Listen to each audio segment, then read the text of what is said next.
They fantasize, I analyze, I am the eyes. Yeah. They stand in lie, I stand in truth. That's my I am alive, I am alive, I am alive. I channel God, the frequency lives inside. Delinquencies leave aside, just look inside. I promise you'll find bodies the synagogue. You lie to self, then you sin to God. I take the end of lines, put it in a loop, then I tie a knot. This eternal life, this is AKHU. We can never die, we are immortalized. They live mortal lives. I am more than man, I have God inside. Whoa. Opened the door and then I got inside. Found my inner child, gave him a hug, told him I love him, we gon' be alright. And then I gave a smile, you made me more than proud. Shed some tears, let us scream aloud, a stand in pride. Grabbed his hand, it was the hand of God, our fingers five. Double time, we put hands to sky, raise them high, raise them high. This is dua. Praise and self, praise each other, praise to health, that is the root to wealth. Praise comes from per, and it means to sell. See, that's what preachers do, buying souls, selling hell. Disguised as heaven, pushing P. Differences between prophet and prophecy. The Bible is a prop to see the lies of man, portraying God, open eye to see. Telling tales of wanderings, I've been wondering, they don't know that we're the real wonders. Miracles, when I speak it thunders, literal. You feel it under your flesh when your organs start to rumble. Heartbeat, you're listening to vibrations as my heart speaks. Stretch minds, I have far reach. Raj General, this is our me. This is pinnacle. Step on sinister, everyone is demons these days. Trust me, once you step to us, you will not leave as you came. See, we ain't the same, raising names. Real fame comes from Ba, it means to speak, to say. I have lots to say. My ancestors taught me how to pray, ask and receive. Given that you live in reciprocity, our Ba shall speak through you to give our message of praise. Hands raised, this is dua.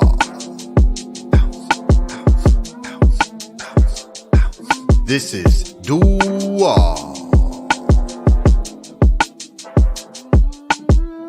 Light body emerges Kaaba. Give me high five. Hands up. This ain't a stick up. This is dua.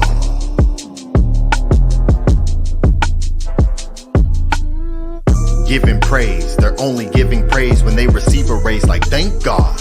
I receive a raise as I rise up every single day. Raise comes from res, giving life the sun's rays, hands embrace. Consciousness extinct, even the ones who think they are woke are still asleep. Resi means to watch and it deals with what you see. Resi means to dream and it's the tongue of the speech. Watch what you speak, bring dreams to reality. Watch tower, watch me tower over with power. This is more than album, this is pure magic. Creation vibrations, layers on layers. Prayers on prayers, demon slayers, soul cakes of fire, caught up in a rapture like I need a baker. The Lord has risen, watch the bread rise, to give sustenance. I've seen death eyes, the moon is my left eye. Praise Yah, dua.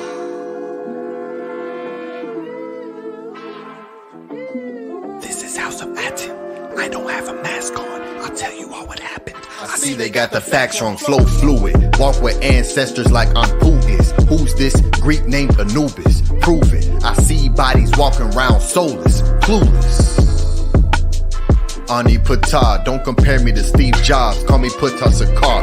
If you need to do more research, search Ray. Hands in vagina plays when pray. Spitting seeds into the womb to birth and raise. See, that's parades. Give thanks like it's in your hands. Collecting plates, ancient stele. Step through fire, see we trailblaze. Fate and faith, this is knowledge. Facts or flip or fake. Tell me what's at stake to give thanks. Hands raised, this is dua. This is dua.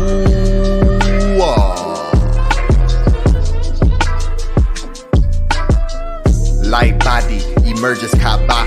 Give me high five. Hands up. This ain't a stick up. This is dua.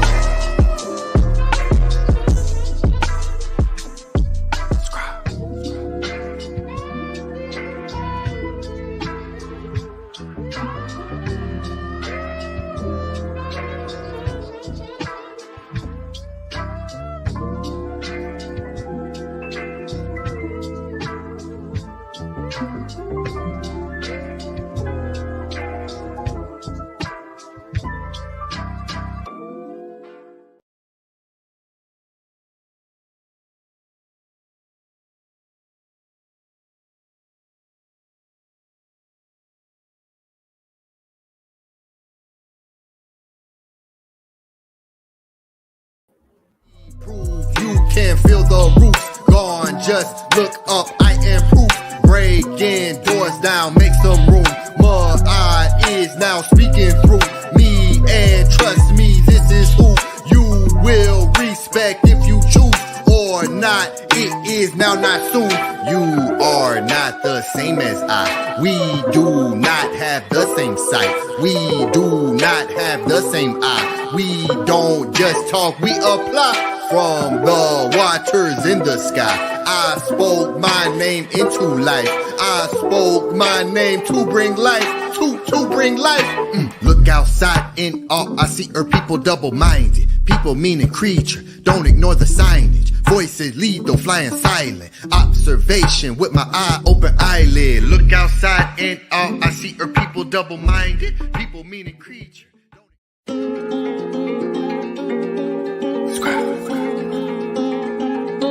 SCRIIIBE Sessions Volume 1. For the record. Open your eye in alignment with time and you'll see the truth like it's a physical thing. From the darkness I arise, so it's not a surprise when you learn of the light that I bring. As above, so below, I find a rhythm and flow as I grow with the pendulum swing. This is the matrix where everyone's faking they sleep here in life while we wake up in dreams. Shedding the skin like a serpent, this work makes it worse at attaining a purpose. While searching internal, examine what all is in me. Most will not make it there, so can I take it? Reality shaking, you've seen what I've seen. Reap what you sow, with the weavers of speech, achievers, and this is the read 'em and weed 'em. You cannot read them, vibrations that none of them speak. Walk a MEDU, netter, light is feather is heavy to learn that your will isn't free. That you're willing, I continue to lead with my ebas. I'm sweeping my consciousness clean. Training in realms that are unseen, my aura is some set fire to all of the fiends. Stand on my eyes, this is all seeing. I we supply 93, that means we are supreme. Healing through tones on my senses, connecting in this year. Wealthy is health, this is green. This is illusion, reality veiled in delusion. Thoughts become intrusive, it's foolish to not know by now that it ain't what it seems. This is way more than belief. I see clearly the lies. My six senses of sight are hypnotized. No wonder everyone sleeps.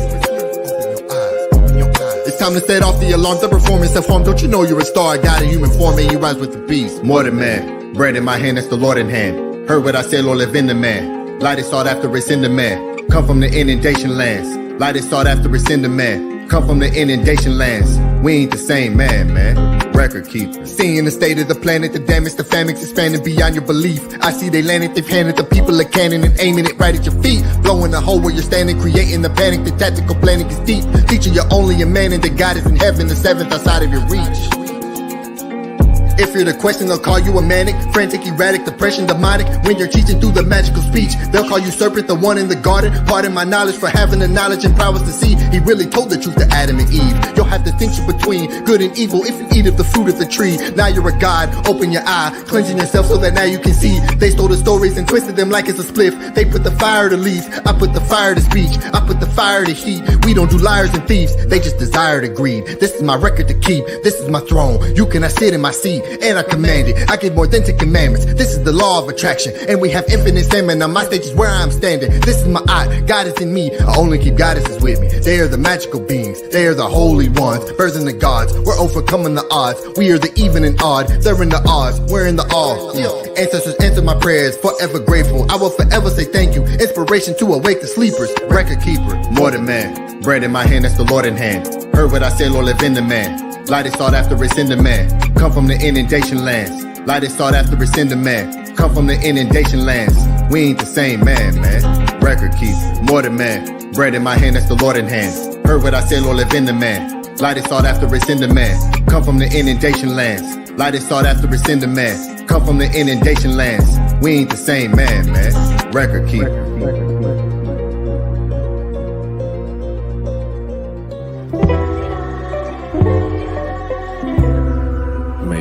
You and your family health and prosperity.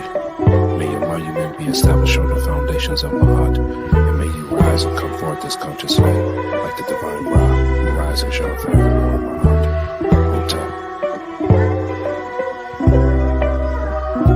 I look outside and all I see are people double-minded. People meaning creature, don't ignore the signage. Voices lead though flying silent.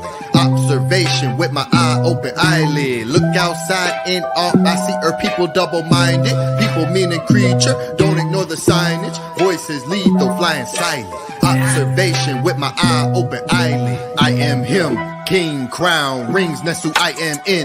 Mindset of when fighting jins, sword swing, samurai. I am Shem, Su, Hor, son of Heru. I am him, king, crown, rings next to I am in. Mindset of when fighting jins, sword swing, samurai. I am Shem, Su, Hor, son of Heru. Words powerful, AKHU. See proof, you can feel the roots gone. Just look up, I am proof. Breaking doors down, make some room. But I is now speaking through me and trust me.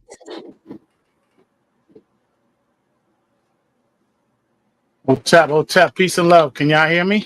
How's my sound? Yes, we can hear you. Sounds great. Otep, peace and love. Welcome to the House of Aten. Ancient Tehuti and Teachings of the Natiru presents Pyramid Text, Unas, the Slayer and Eater of the Gods. Before we introduce the brothers on the panel, we will start the show as we do every week with our beautiful affirmation. On the count of 3, 1, 2, 3. Unki Ema'at, Un-Ns, Nintet Aset Ema'at, Min Hepapat Ema'at, Her Inhu Kui, Her Iku. I live for Ma'at. I exist within her. I do not speak in the place of Ma'at. Every day I advance towards Ma'at. My being is surrounded in darkness. I come forth as conscious light. Welcome everybody to another beautiful show. I'm going to introduce the brothers on the panel. First, we have the mighty Menku Ra Mary Ma'at. Menku Ra is a student of the master teacher Saba Tehuti Amenhotep Ra and a follower of Ma'at. Menku is the Heb, the festivities organizer of the House of Aten, a cultural enlightenment advisor and teacher, and a developer of the pathways to awakening. Menku is the director and producer of documentaries, a researcher of ancient civilizations, and a researcher of the knowledge of spells. And who will be joining us shortly, the mighty Primordial Thought 9 is a seeker of divine wisdom, the wisdom with universal structure, the wisdom that remains the same from every perspective, the wisdom that adapts to any interaction, the wisdom that creates silence, and the wisdom that sustains the House of Aten. And we have the mighty Menku Ra Mary, next, we have the mighty scribe Ani Ptah Aten Tehuti. Ani Tehuti is a teacher of knowledge, a spoken word artist, a creator awakening the sleepers and healing the chosen ones through sound, vibrational tone, and conscious thought. He's a Sab, the wisdom door opener, and the lead organizer of the House of Aten movement. And the presenter for the night is me, Atef Rem Ma'at. I'm the esteemed steward of the Venerable House of Aten. As a devoted disciple of the master teacher, the illustrious Tehuti Amenhotep Ra, I proudly undertake the role of the sagacious host for the weekly gathering within the sacred halls of the House of Aten. Here we delve into the profound teachings that illuminate the path of Ma'at. In the sacred sanctuary of the House of Aten, I guide fellow seekers on a journey of enlightenment and understanding, drawing from the wellspring of ancient wisdom. Our gatherings are profound explorations into the depths of truth, meticulously deciphered through the lens of ancestral artifacts and the profound teachings bestowed upon us by the great Tehuti Amenhotep Ra. My commitment to the pursuit of wisdom extends beyond the confines of our weekly gatherings. As a true-hearted devotee of truth, I strive to embody the essence of Ma'at in all aspects of life, expressing unwavering love for my people. My soul resonates with the harmonious frequencies of the metal nature, and I stand as a loyal guardian of Ma'at, steadfastly defending the sacred principles that govern our existence within the House of Aten. Peace and love, everybody. Welcome to Study God Sundays. Peace and love, Hotep, Henu. Peace, great brothers. I had a little blooper. Ani got me working the boards. It's a lot of buttons. Got me stumbling over my words. Peace, brother. Peace, Hotep, Henu. Yes, peace and love, great brothers. Henu to everyone who's here watching with us live. Peace and love. Great brother Minku Ara, I'll let you speak first before I show some of the announcements. So I'll pass it to you, great brother. Peace, Hotep, Hindu. Peace and love to the chat. Peace and love to the brothers on the panel. Looking forward to this presentation. Excuse me. Looking forward to building with everyone after the presentation. You are welcome to come up and chat with us. Anyone have any suggestions? Looking for any information for the Pathways to Awakening? Definitely throw that into the chat. We are coming up on the month of so-called July. Things will be moving forward. Yes, so I'm excited to be here and see what comes forth. Hindu Hotep. Yes, Hindu Hotep. Yo, let's go. Let's go. Peace and love, everyone. Yeah, it's a beautiful thing. Definitely looking forward to the Pathways to Awakening. Everyone stay tuned in. Make sure you have your calendar set to the end of October, which is when it will be. We'll have an exact date for everyone soon. So yeah, looking forward to that. Again, this is the House of Aten, houseofaten.org. Go and get your shirts, your merch, and all the items and products that we have. It's a very beautiful thing. And if you want to support the House of Aten and what we are doing, and here, let me put the scrollable banner down at the bottom, which shows the Cash App and the PayPal. So if you appreciate what we're doing and you want to assist the movement and help us build and grow so we can continue to do things such as the Pathways to Awakening. And we do talent shows where we give away we give away winnings. We do giveaways. And we do many things. So Tuan Hinu, to everyone who supports this and lets us know that you appreciate what we're doing. So houseofaten.org. Let me pull that up for everyone because we are a movement. And if you want to be a part of the movement, houseofaten.org is how you join in as well, where we have classes and we have many things going on. So here we are, houseofaten.org. And here's how you join: Keru Ua, Keru Sing, Keru Komet, 1, 2, and 3. And you can go through here and you can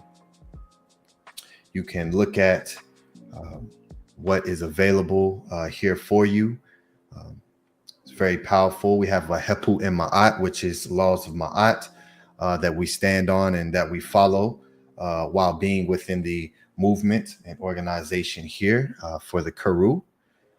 This is for the Karu, so you get to see what you are a part of right there. So it's a beautiful thing. Ma'at Wisdom Wednesday classes, which is what it was called previously, which I now have on Fridays, is a free class that I give to the Karu. You have membership access to the Discord community as well. Very powerful. You get a 15% discount off of all shop items. So here in the shop, you'll get 15% off each order, which is excellent. Priority access to webinars that we have coming. I am also a spoken word artist. And so for any, if I have any listening events, being a part of the Karu, you'll definitely have access to that as well. So it's a beautiful thing and much more. So we're looking forward to everyone who continues to join in with us. And for those who have already purchased on the website, if you could write reviews here. The reviews help us. They help a lot. So for everyone who has already went and purchased a shirt or a notebook or a desk mat, anything from the site, even as a AKHU, as a member, come in and leave a review so others can see the quality that we're bringing forth. And it helps to give people that comfort in knowing that this is exactly what we say it is, because we have great supporters like you all who are saying that. So to GL, who left this review here for the shirts. So yes, just wanted to show this. Each purchase that you make, you will receive Hotep points. Every 100 point, you'll get 10% off of your next purchase. So it's a very beautiful thing. So if you go here and say you get a suitcase, right? And so for each dollar that you spend, you will get a point. So you can very easily collect discounts. And so this is just a loyalty system that was brought forth for all of the supporters, because we definitely appreciate you all. Here's our social media, Linktree, Discord is here. Again, join us here on Discord. Follow us on TikTok, where we do short form videos. Our ancient ancestors. These were the gods, as people started calling them, that were on this planet and taught and educated people along the Nile Valley. They were supreme beings in the sense that they had the ability to manipulate matter. They could manipulate their DNA. They could do bilocation. These were just supreme beings that eventually became the Christian angels, them and the Anunnaki. But these were beings such as Osiris, Aset, Nabtet, his other wife, Ptah. These were ancient beings that came here, set up a colony around 34,000 years ago. They set it up after the Anunnaki. The Anunnaki set up colonies first, but they are the first ones to set up spiritual information on the planet. The Neter were ancient.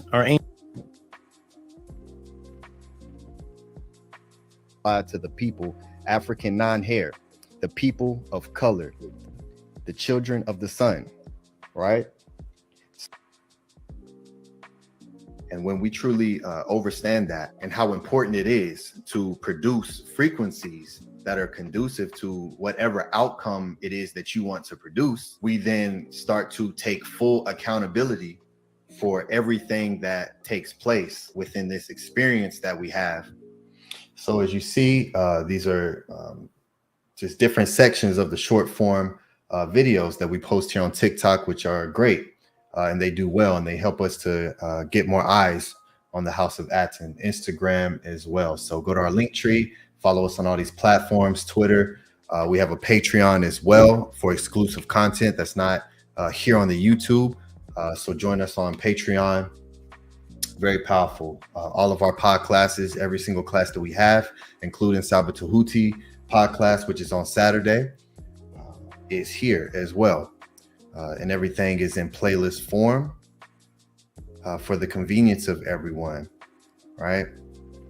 So Tua Hinu, to all the great Karu, all the great Meru, who is participating in creating history here. It's a beautiful thing. So Hotep Hinu, everyone hit the like button on your way in. Hit that like button, hit the share button, and stay active in the comment section to help the algorithms. We want this to reach the people who are searching for this, who want Ma'at but don't know that it exists in this pure of a form within the House of Aten. So it's a very beautiful thing. This is a reciprocity system that has been created, houseofaten.org, Cash App, PayPal. So if you appreciate what we're bringing forth, you can scan these QR codes with your phone. It'll take you directly to the links, or the links are also in the description right below, and it's also pinned to the top of the chat. So support the House of Aten. Peace and love to our great moderator, Anu, who will be posting all of the links throughout the class. Peace and love to this great brother and his lovely mate, Antu.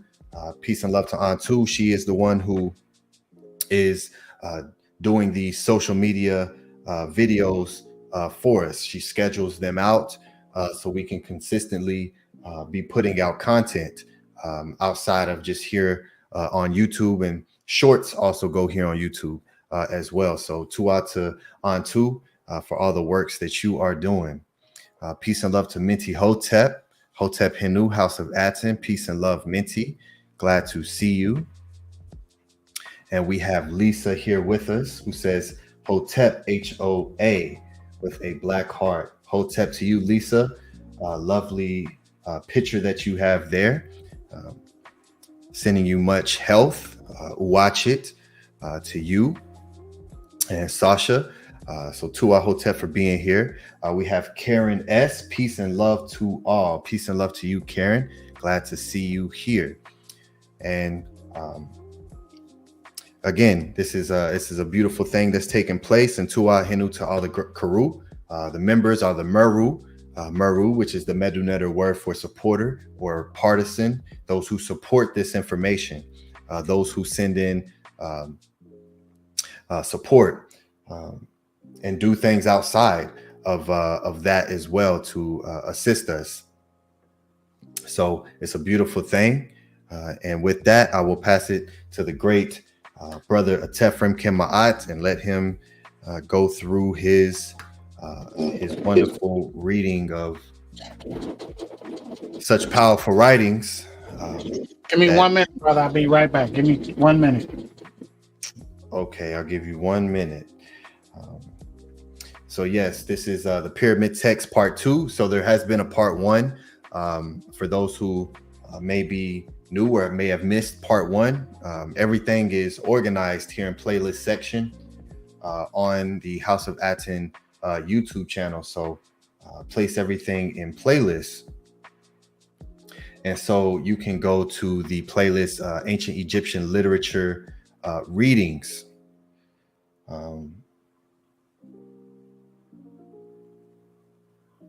Here. And so here are all the readings that we have gone through so far. And here's the Pyramid Text, the first one. And this was before we were House of Aten. So you see Teachings of Ma'at. So everyone, make sure you go here. There's some powerful information in here as well, leading up to the reading. So now we're gonna go into some more information, because these are some powerful Seba'it, powerful teachings and readings within the Pyramid Text. So okay, Tef, great brother Tef, you ready? Yep, I'm ready, great brothers. All right, floor is yours. Peace and love, everybody. Welcome. Yeah, so I'm gonna do my favorite thing, which is to read. Definitely one of my favorite things. And so I had this one isn't gonna be very long. I had a whole long, about 2 hours worth of information I was gonna read, but my mate was like, nope, you should do it like this. So I switched it up, and we're gonna present this. So give me a second, let me screen share.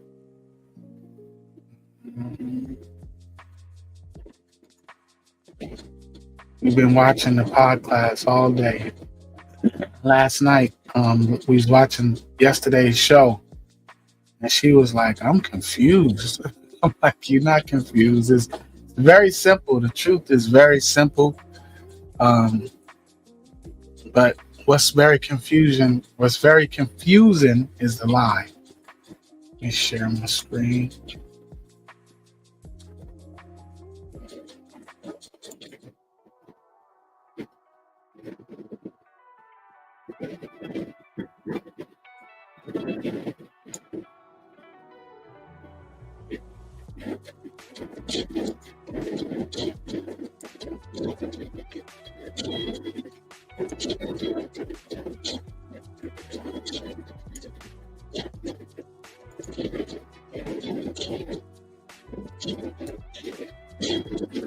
Is my screen sharing?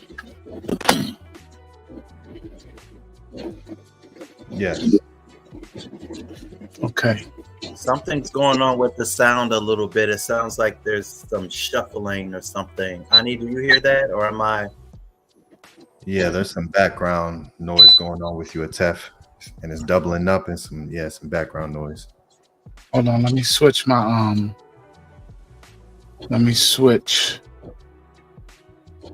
turn my audio.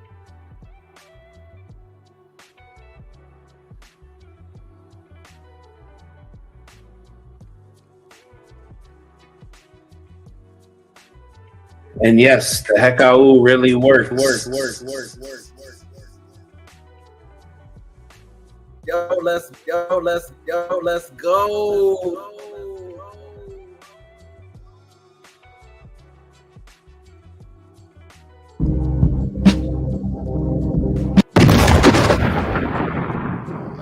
don't want to play that yet. What about now? How's my sound now?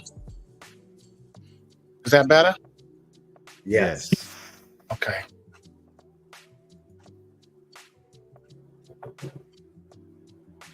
Screen share, present. So like I said, I had a whole 2 hours worth of presentation, and I was sharing it with my mate, and she got lost. And that's what I don't want to do, is I don't want to lose the people, because I'm learning too. So can you guys see, is my screen sharing? Yes. Okay. We're going to be reading the pyramid text, and this is part 2. So I was telling, is it music playing? You got music playing in the background, Scribe? Yeah, there's music playing, but not your mic sounds a little funny again. It does? What about now, when I'm close to it? Yeah, I think you have to stay close to it. Okay. So anyway, I had a whole presentation prepared, and my mate was like, no, you're losing me, because I was trying to explain to her what I'm going to be reading. And like I was telling Ani, I sit down and I'll try to just come up with something, right? I'll pick something, but it doesn't really motivate me, certain things. So I have to allow the story to pick me. So I was drawn to read the pyramid text again, and I was like, wait, I read that already, but I wasn't familiar. I'm learning right along with everybody else. I'm not I share that with everybody, that I'm a baby, and I'm trying to learn and understand just like everyone else. So, and we're all at different levels. We're all at different stages in our elevation and evolution. So I was trying to explain to my mate, and she was lost at first, and then we were watching the podcast. But if you guys see this beautiful picture, this thumbnail, she created that, and this is part of my motivation to get her to present, because she's excellent, she's wonderful, and I just want to give her adoration, because she helped me along the way. So she continues to help me, and Inuta Great Saba for explaining to us, doing the presentation that he did on love and what a Natur is. So Inuta, great teacher. So again, this is the pyramid text part 2, and this is the oldest spiritual writing on the planet. And the story that I'm going to be reading is Unas, the slayer and eater of the gods. So I was like, okay, but did I read the pyramid text before? And then the scribe said, man, there's a lot of writings in the pyramid text. So again, I'm trying to understand like everyone else. And here's my presentation, guys. So this is the Saqqara complex, and it's about an hour south of Giza, south of what they call the Step Pyramid of Zoser in Saqqara. Lies one of Egypt's most important Old Kingdom monuments, the Pyramid of Unas. And inside the pyramid, the walls are covered in ancient spells. Beautiful high definition picture right there. Our teacher teaches us ancestral artifacts over religious opinion. And once he said that and began to show us that, it truly made a difference on my learning and my growing, because don't tell me, show me. Let's see. This is built 80 years after the step pyramid of Zoser. The pyramid of Unas is the smallest of the Old Kingdom pyramids. The complex was originally known as Nefa Usut Unas, or Beautiful All the Places of Unas, who was the ninth and final ruler of what they call the Fifth Dynasty. Our great teacher did a wonderful class on what they call dynasties. So I encourage everyone to go check that out on the Tehuti podcast. And it's a small mountain of rubble and sand and all that's left of the pyramid of Unas, but you can explore the tomb carved beneath it, and that's what we're going to do. We're going to go exploring. We're going to we're going to go inside the tomb. So it's hard to imagine that it's safe to explore the tunnels and chambers under this crumbling mound. This looks like a mountain. It doesn't really look like much is there, but you'll be surprised once you start digging for the truth. So these are some of the pictures that are in there. This is the ancient hieroglyphics, are actually the oldest known collection of spells that were used to grant the pharaoh life after death. And this is a carving that's actually inside the complex. I just wanted to show everybody, give people a glimpse of what's inside in picture. And this is his name, Unas. You see the rabbit there, that little hair. Then you see the water signs and the snap cloth, the S, Unas. And this was next to it, I got from Wikipedia, was a little scarab bearing the pharaoh's name, Unas. Can't really see it; it's kind of blurry, but you can make it out a little bit. And it's beautiful, and it's an actual artifact. These are more pictures from inside the tomb, and these are just pictures, but the pictures are beautiful in themselves. Just looking at the pictures are absolutely beautiful. The ceiling of the burial chamber in the pyramid of Unas is covered with stars, and you can see that the walls are inscribed all over the complex is writing. Beautiful, beautiful, beautiful melanetra. And that's what we're going to be reading today. This is another beautiful picture from inside. And these are some artifacts that were found. It's another beautiful picture of Unas being suckled by an unknown Matert in the Egyptian Museum. And this is a vase. And that's in the Lavore Museum. Beautiful. Look how beautiful that is. Look at the detail. It's just absolutely wonderful. What our ancestors left behind is a treasure trove of information. And this is the entrance. This is the causeway to the actual temple. And this is the modern entrance to what they call the pyramid, to the Mer. We know it's not called a pyramid. We know that it's called a Mer. I'm not going to show no etymology today. I'm just going to show you some pictures. We're going to go on a little ride before I begin the reading. And again, this is, I was showing my mate this, and she was looking at it, and she was like, I don't understand. Why is it in pieces? So I was telling her, I say, it's old. But it was found and it was put back together. And this was the actual drawing that was of it. And if you look, I don't know if you guys could see my mouse. If you look, you could see his name. This is what they call the King's List. And this right here is his name right there. I don't want to cover it up, but my arrow is pointing to it. This is what they call the King's List. And I was having fun with that, going through that and showing her the names before the Shemsuhor. In the column before that, in the sections before that, I encourage everyone to go and check out the King's List and go see for yourself. This is an actual, what they call like a rendition of it. In my last class, I have some stone of it. That's actually in the British Museum. If I have time, I'll show that later. But this is his name in the cartouche, what they call the shin. It's not a cartouche, but this is his name, Unas, and this is his right here. And these are kings that came before him. Beautiful. So the reason why I'm showing this is because it's about ancestral artifacts over religious opinions. So before I begin my reading, we're going to be reading from that book there. Let me get out of here.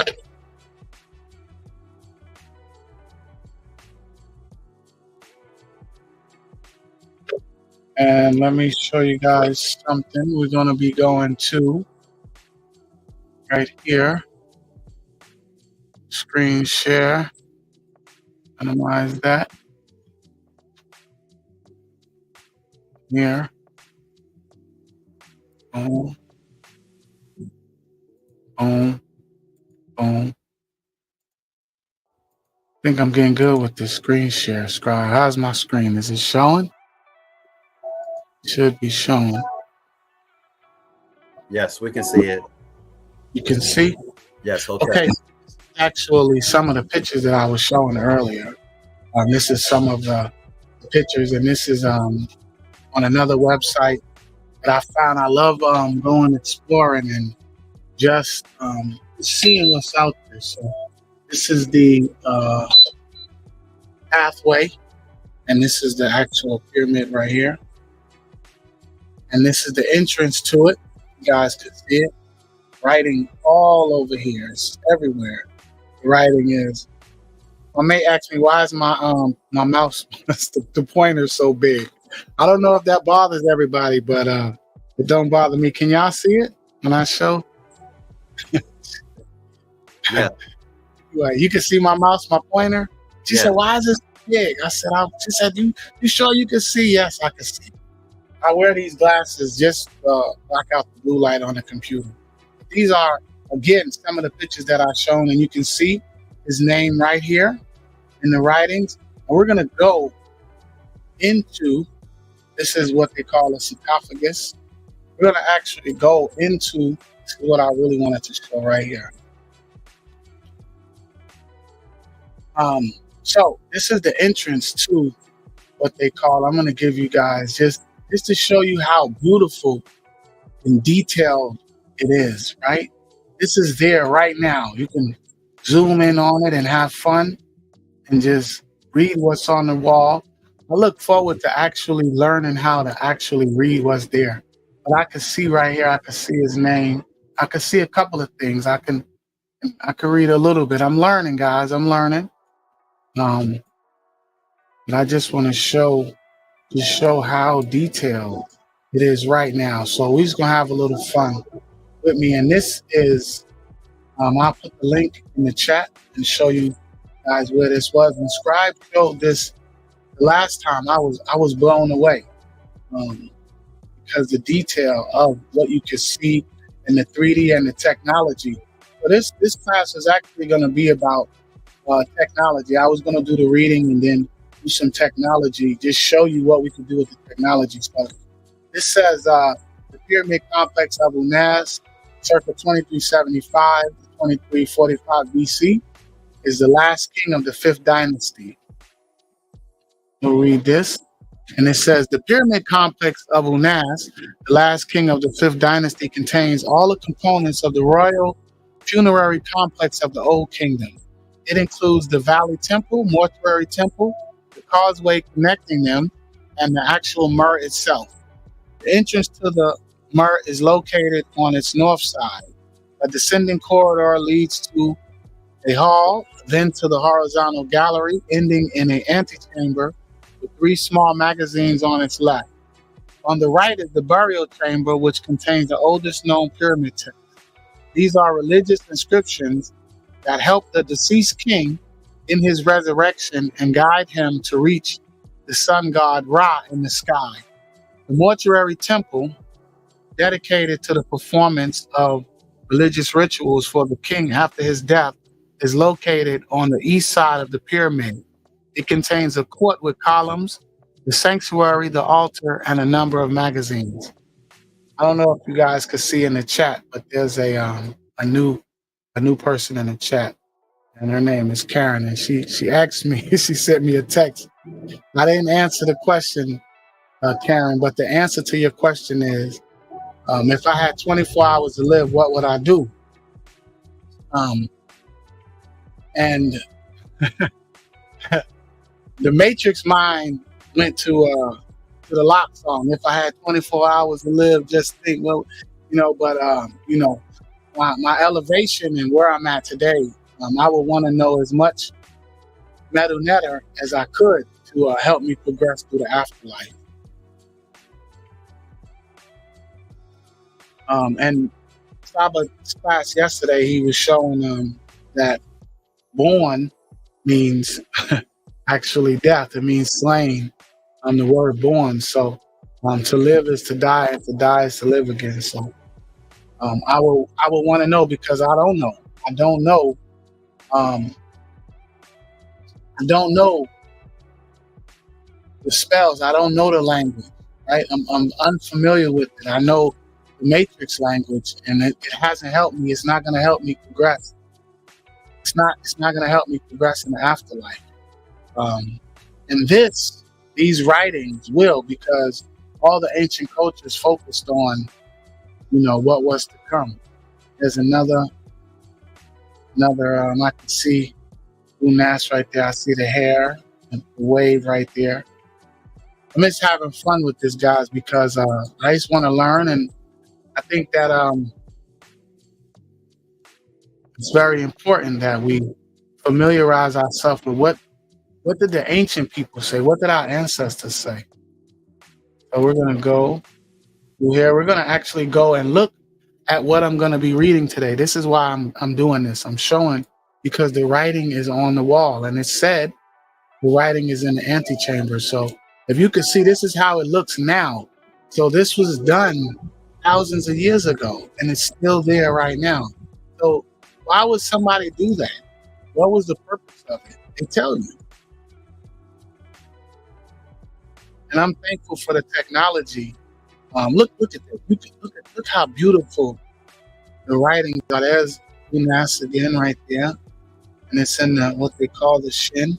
It's just beautiful. The art, and it's not even. I think art is not even the right word for it, because it's so much more than art. The detail that the scribes put into this is the actual sarcophagus, the tomb. And it's writing all over. Beautiful writing. Look, this is still blue. You can still see some of the color from this. This is a king. This was done for him. He did this. This was his preparing for the afterlife. This was what they did to prepare for death. So what are we doing today? What are we doing to prepare for afterlife? Look at this. Look how detailed it is. This is beautiful, absolutely beautiful. And like I said, I'll put the link in so that everyone can go see. This is the floor plan of it. And have a little fun with this. Sometimes I get carried away just playing with it and going and examining it. And I'm grateful for the technology, and technology doesn't go in reverse. So we might as well use it, but use it in the right way. So again, this is the entrance, and this is inside. You can just click on it and just click away. And these were the stars on the ceiling. Look at that. I was blown away, because there's so many rooms and chambers that have this writing that are covered. Beautiful. Like I say, watch your head.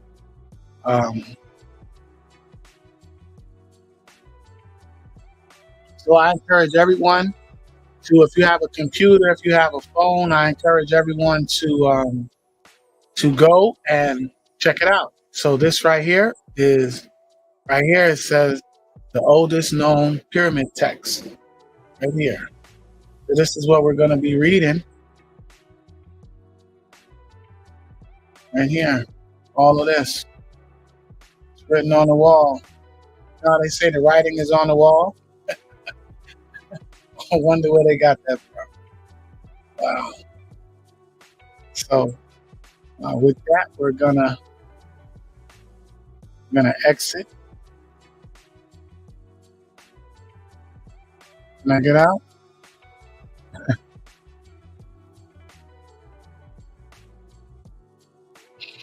I'm gonna exit.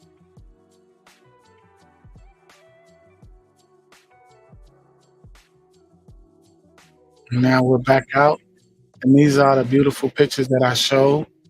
And it doesn't end. So wherever you're at on your journey, you can go and check it out for yourself. So like I said, we're going to be reading from this. This is what we're going to be reading. So I'm going to exit out of this. And I am going to go to begin my reading.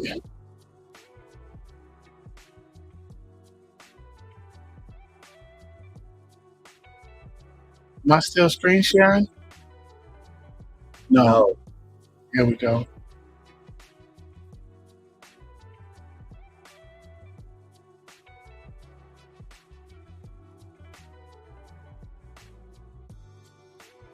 Oh, let me show this real quick too.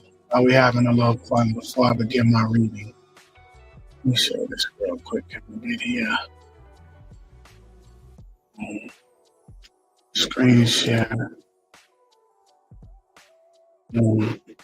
Remember I said I'm a baby, right? So look at this. This is what I be doing. I be having fun. So I went to the British Museum, and this is in the British Museum. This is a website, and it says, "Look, cracking cartouche game." So this is a game that they have. It's for children ages 7 to 11. So I'm a baby, so this definitely and you can download it right there. And let's see. Check it out. Have a little fun. Say, do I want to replace it? Let's open it up.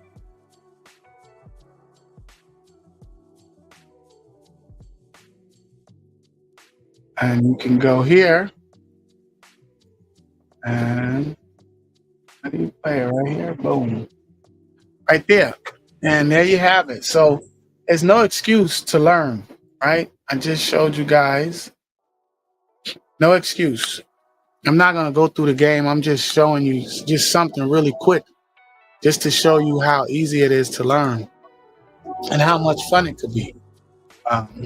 Definitely look forward to playing this with my daughter. Me and my daughter played a Sonnet game. Love it. It's another game that Saba told me about. And you see, no excuse. We don't have no excuse with technology now and the phones.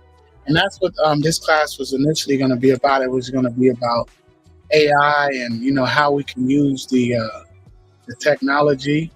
And you do the same tap any hieroglyph that appears in both names. So we have this, and that's the P.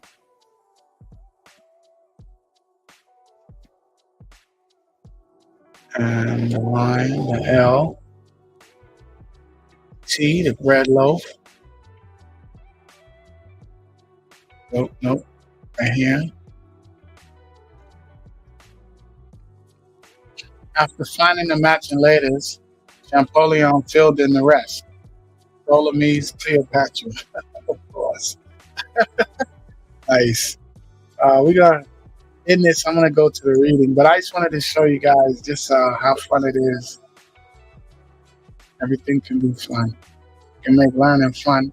This is another quick one that I learned. Look, age 7 and up. I'm a baby, so here we go. Little word search, and you can find these words right here. And this is it. The British, not showing, brother. Huh? The screen's not showing. It's not showing? No. Okay, hold on. I don't know why it keeps jumping off like that.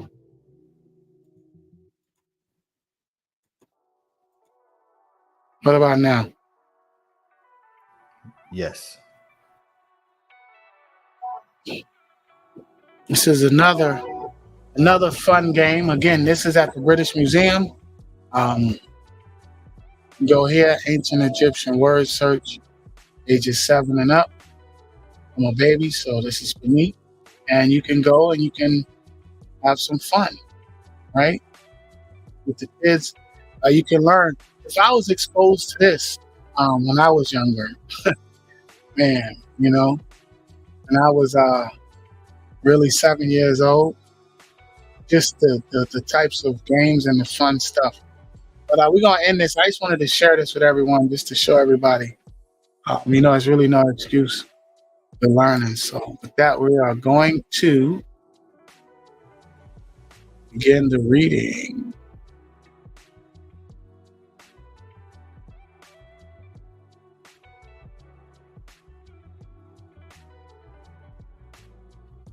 My screen sharing? Not yet. Okay.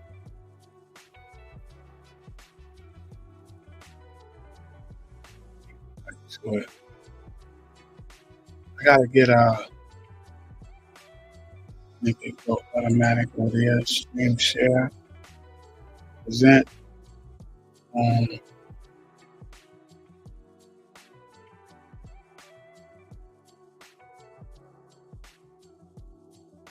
Excellent. Bring that up. Get smaller. Right. Your entire screen. And with that, we will begin the reading. Again, we're reading from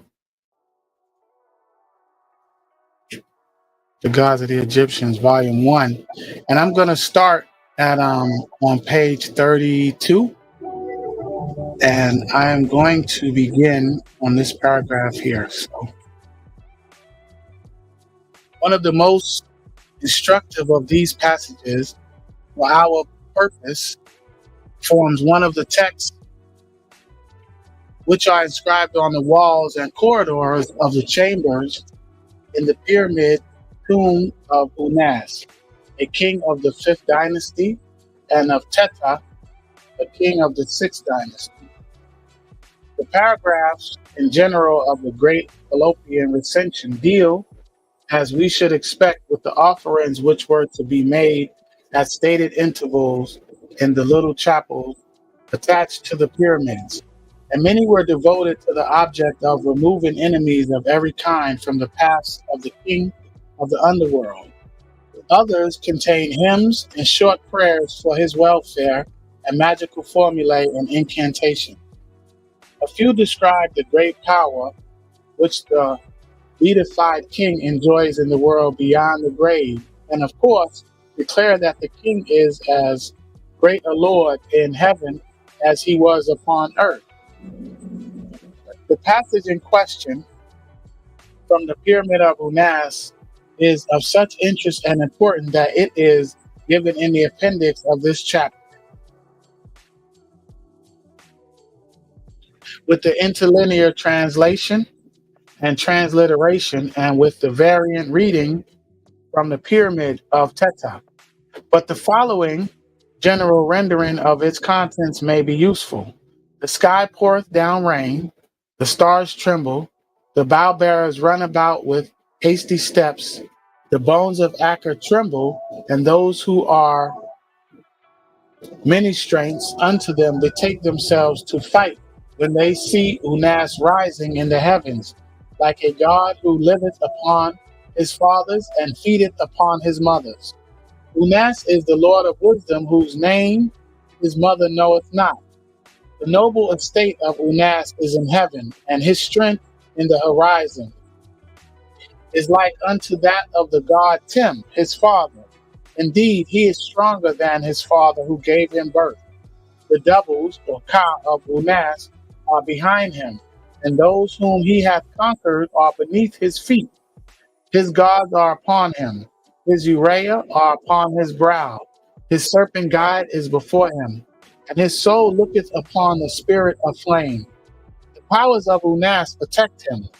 From this paragraph, we see that Unas is declared to be the son of Tim and has made himself stronger than his father, and that when the king who lives upon his fathers and mothers enters the sky as a god, all creation is smitten with terror.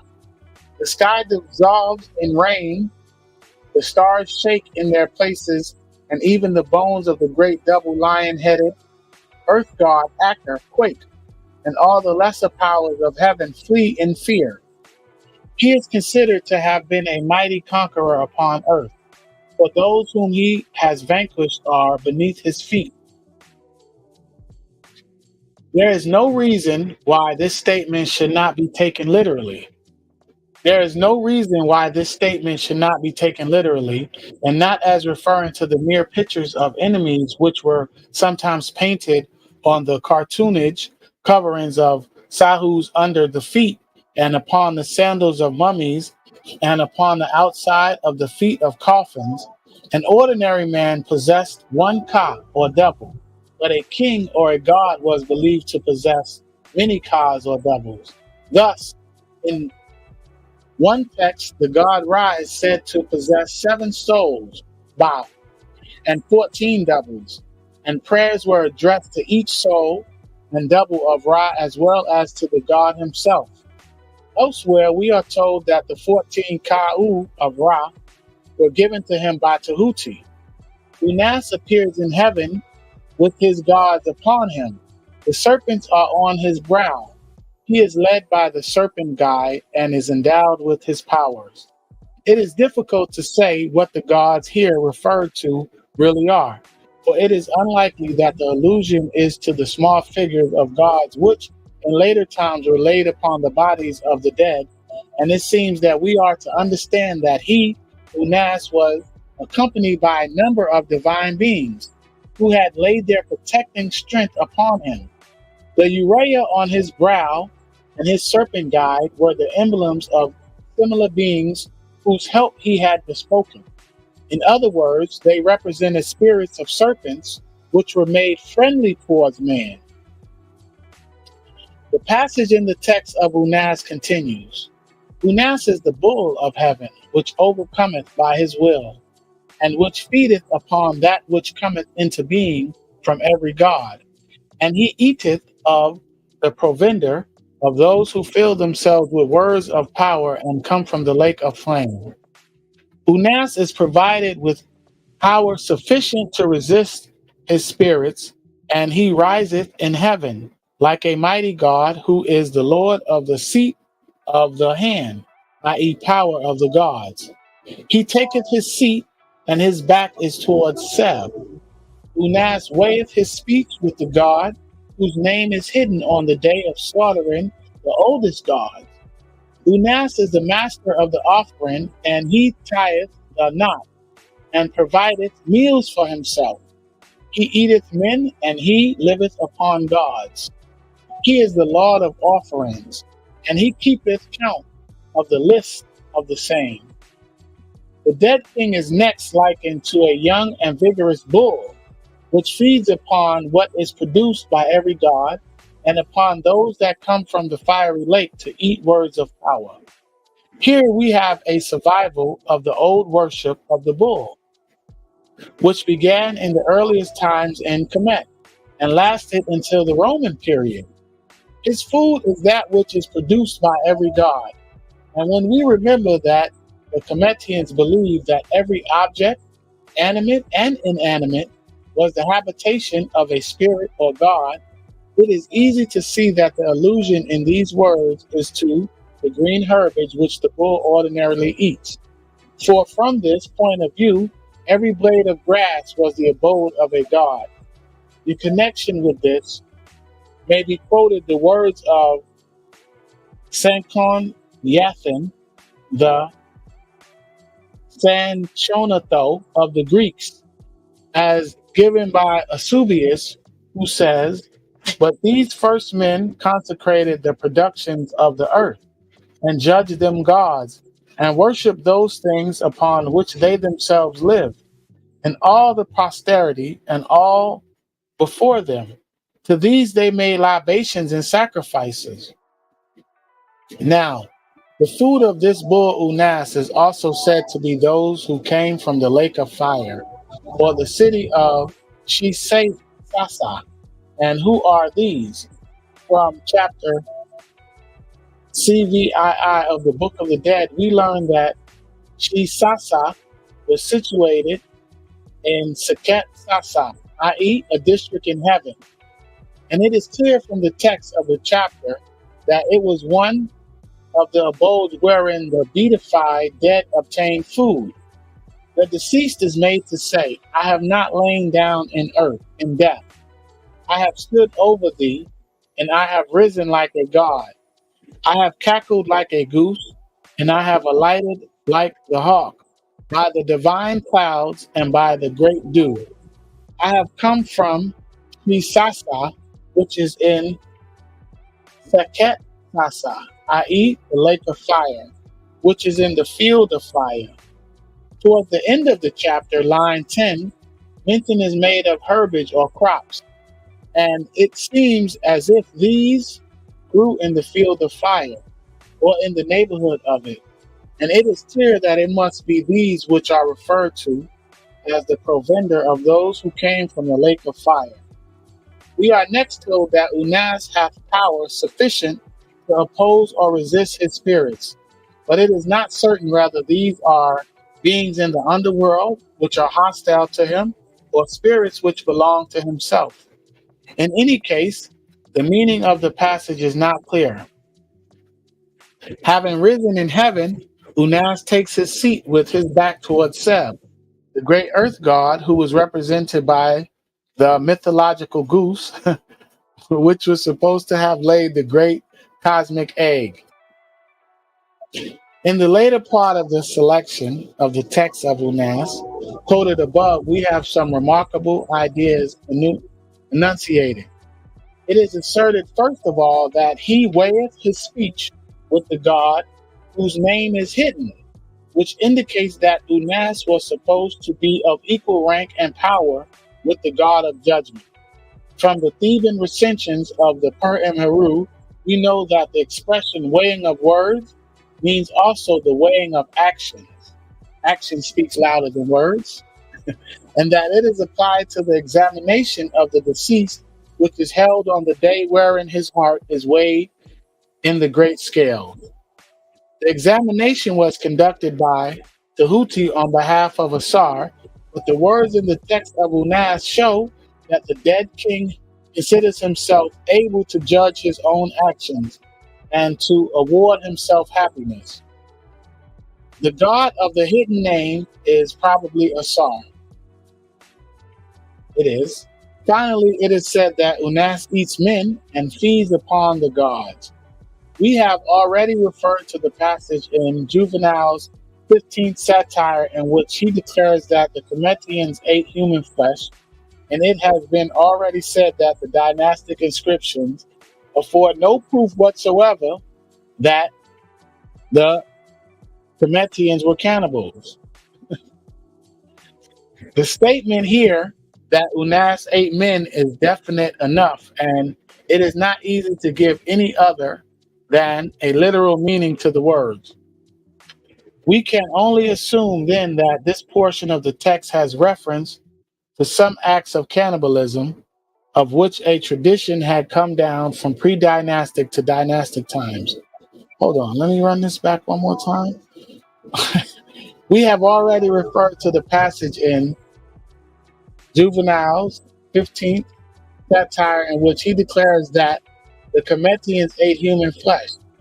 And it has already been said that the dynastic inscriptions afford no proof whatsoever that the Cometians. y'all see the confusion? Anyway, it's done on purpose. We gather from other passages in the text that Unas and Teter, what manner of treatment was meted out to the vanquished in battle by the victors. And it seems to find a parallel in the atrocious acts which were, and in some places still are, perpetrated by conquering tribes of Central Africa after a battle.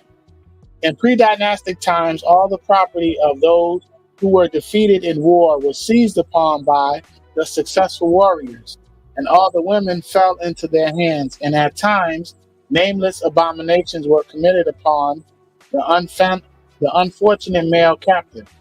The dead king in the text of Unas and Ptah is naturally described as the Lord of heaven and of all the beings and things which are therein.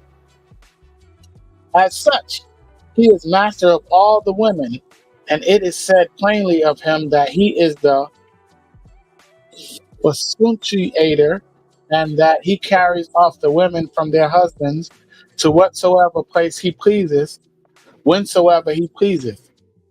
Thus, one of his attributes was that of the bull, which because of his fecundity and strength became the object of worship by the early Cometians, and he exercised the rights of a victorious tribal chief.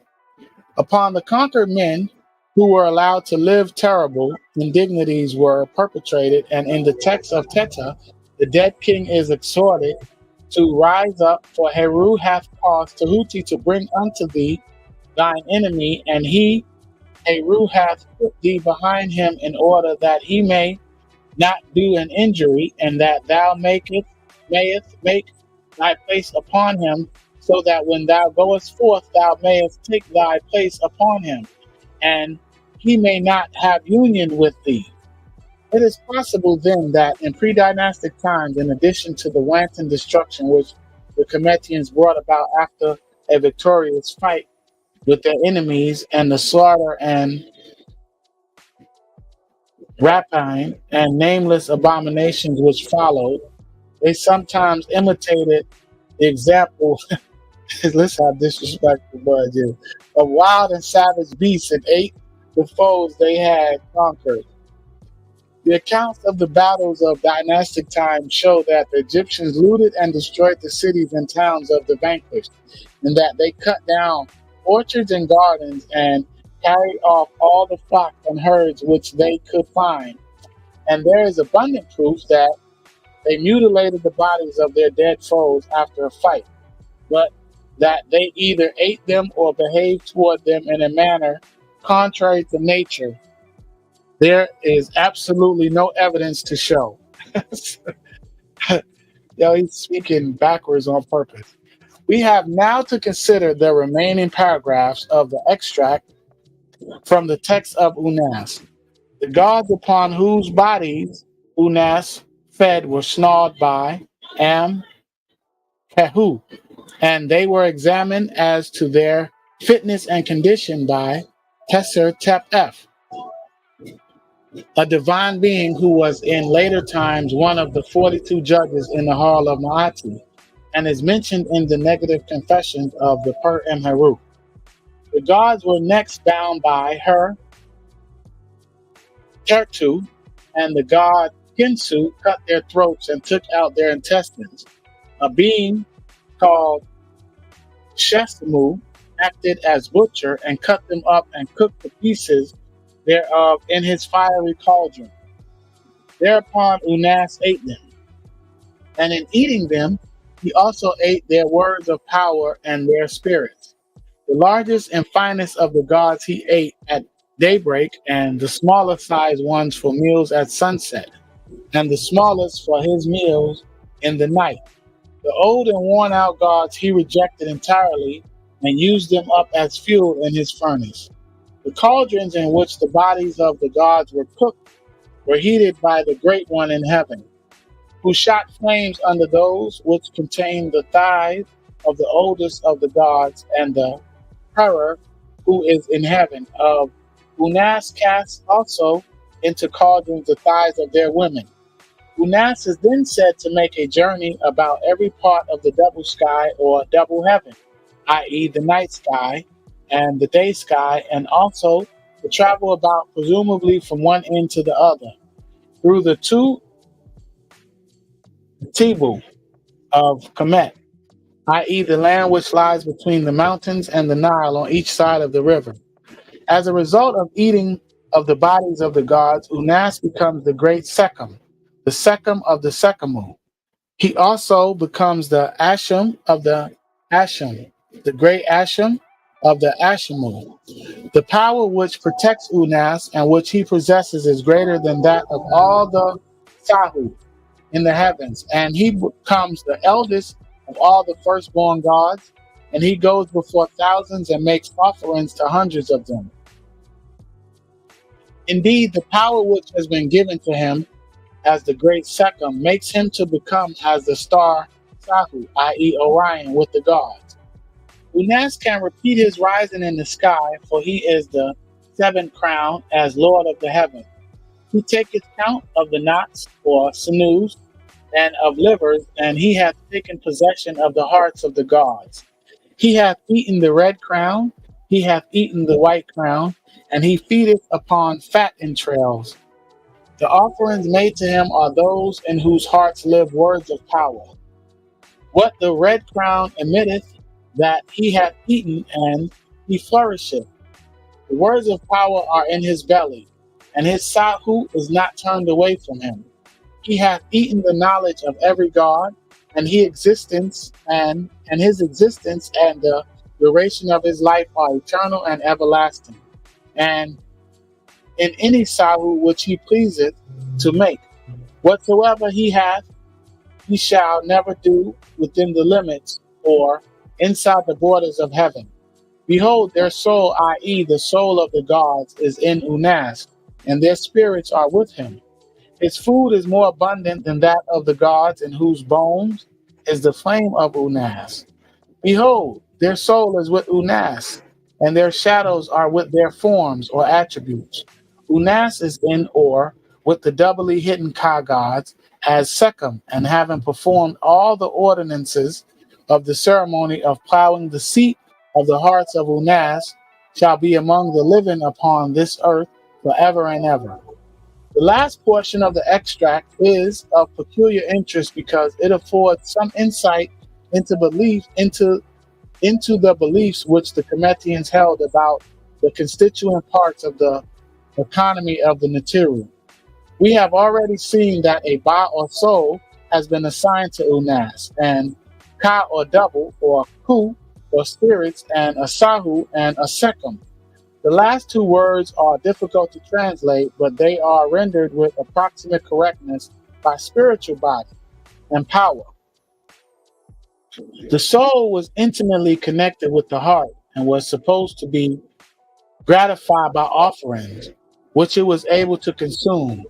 The double was an integral part of a man and was connected with the shadow and came into being when he was born and lived in the tomb with the body after death. The spirit was the seat of the spiritual part of man, and the gods and divine personages were credited with the possession of several spirits. The Sahu, or spiritual body, was the ethereal, intangible, transparent, and translucent body which was supposed in dynastic times at all times to grow from the dead body, the form of which it preserved. The Sekhem was the power which seemed to have animated the Sahu and to have made it irresistible. From the extract given above, from the text of Unas, we learn that the gods were composed of all these various parts, and that in fact their economy resembled that of man. In other words, the Cometians made their souls in their own image, only they attributed to them superhuman powers. The gods, however, preserved their existence by means of a magical protection which they enjoyed, Meket, and also by AKHU, which is commonly translated words of power. The aim of every Cometian was to obtain possession of both the magical protection and the words of power, for they thought that if they once were masters of these, they would be able to live like the gods. In the earliest times in Egypt, men thought that the only way to obtain the strength and immortality of the gods was to cat the gods themselves. And so we read that Unas, having eaten parts of the boiled bodies of the gods, hath eaten their words of power and swallowed their spirits. As a result of this, he becomes the great power, the power of powers, i.e., the greatest power in heaven. He becomes also the Asham of Asham, the great Asham of the Ashamu, that is to say, the very essence of Asham, and the greatest powers of the Ashamu beings are enshrined within him because he was within him, the spirits and the words of power of the gods. But what is the meaning of Asham? In the text of Ptah, the word has for its determinative a hawk perched upon a standard, which shows that it has some meaning connected with deity or divinity. But it cannot be the name of one divine being only, for we find it in the plural form of Ashamu. The determinative, however, does not help us very much, for it proves little more than that some attribute of the hawk god Heru was ascribed to the Ashamu. The hawk was undoubtedly the first creature worshipped by the pre-dynastic Cometians and became, in consequence, the common determinative of all words implying the idea of deity or divinity, and of the proper names of the gods in a very large number of passages in the hieroglyphic text inscribed on the walls of the chambers and corridors in the pyramids at Saqqara. The common name for God, as we have already seen, is Neter, or with the plural Neteru, or three axes or three hawks. But we find that the male gods are sometimes called hawks, even when the female gods are called Neter.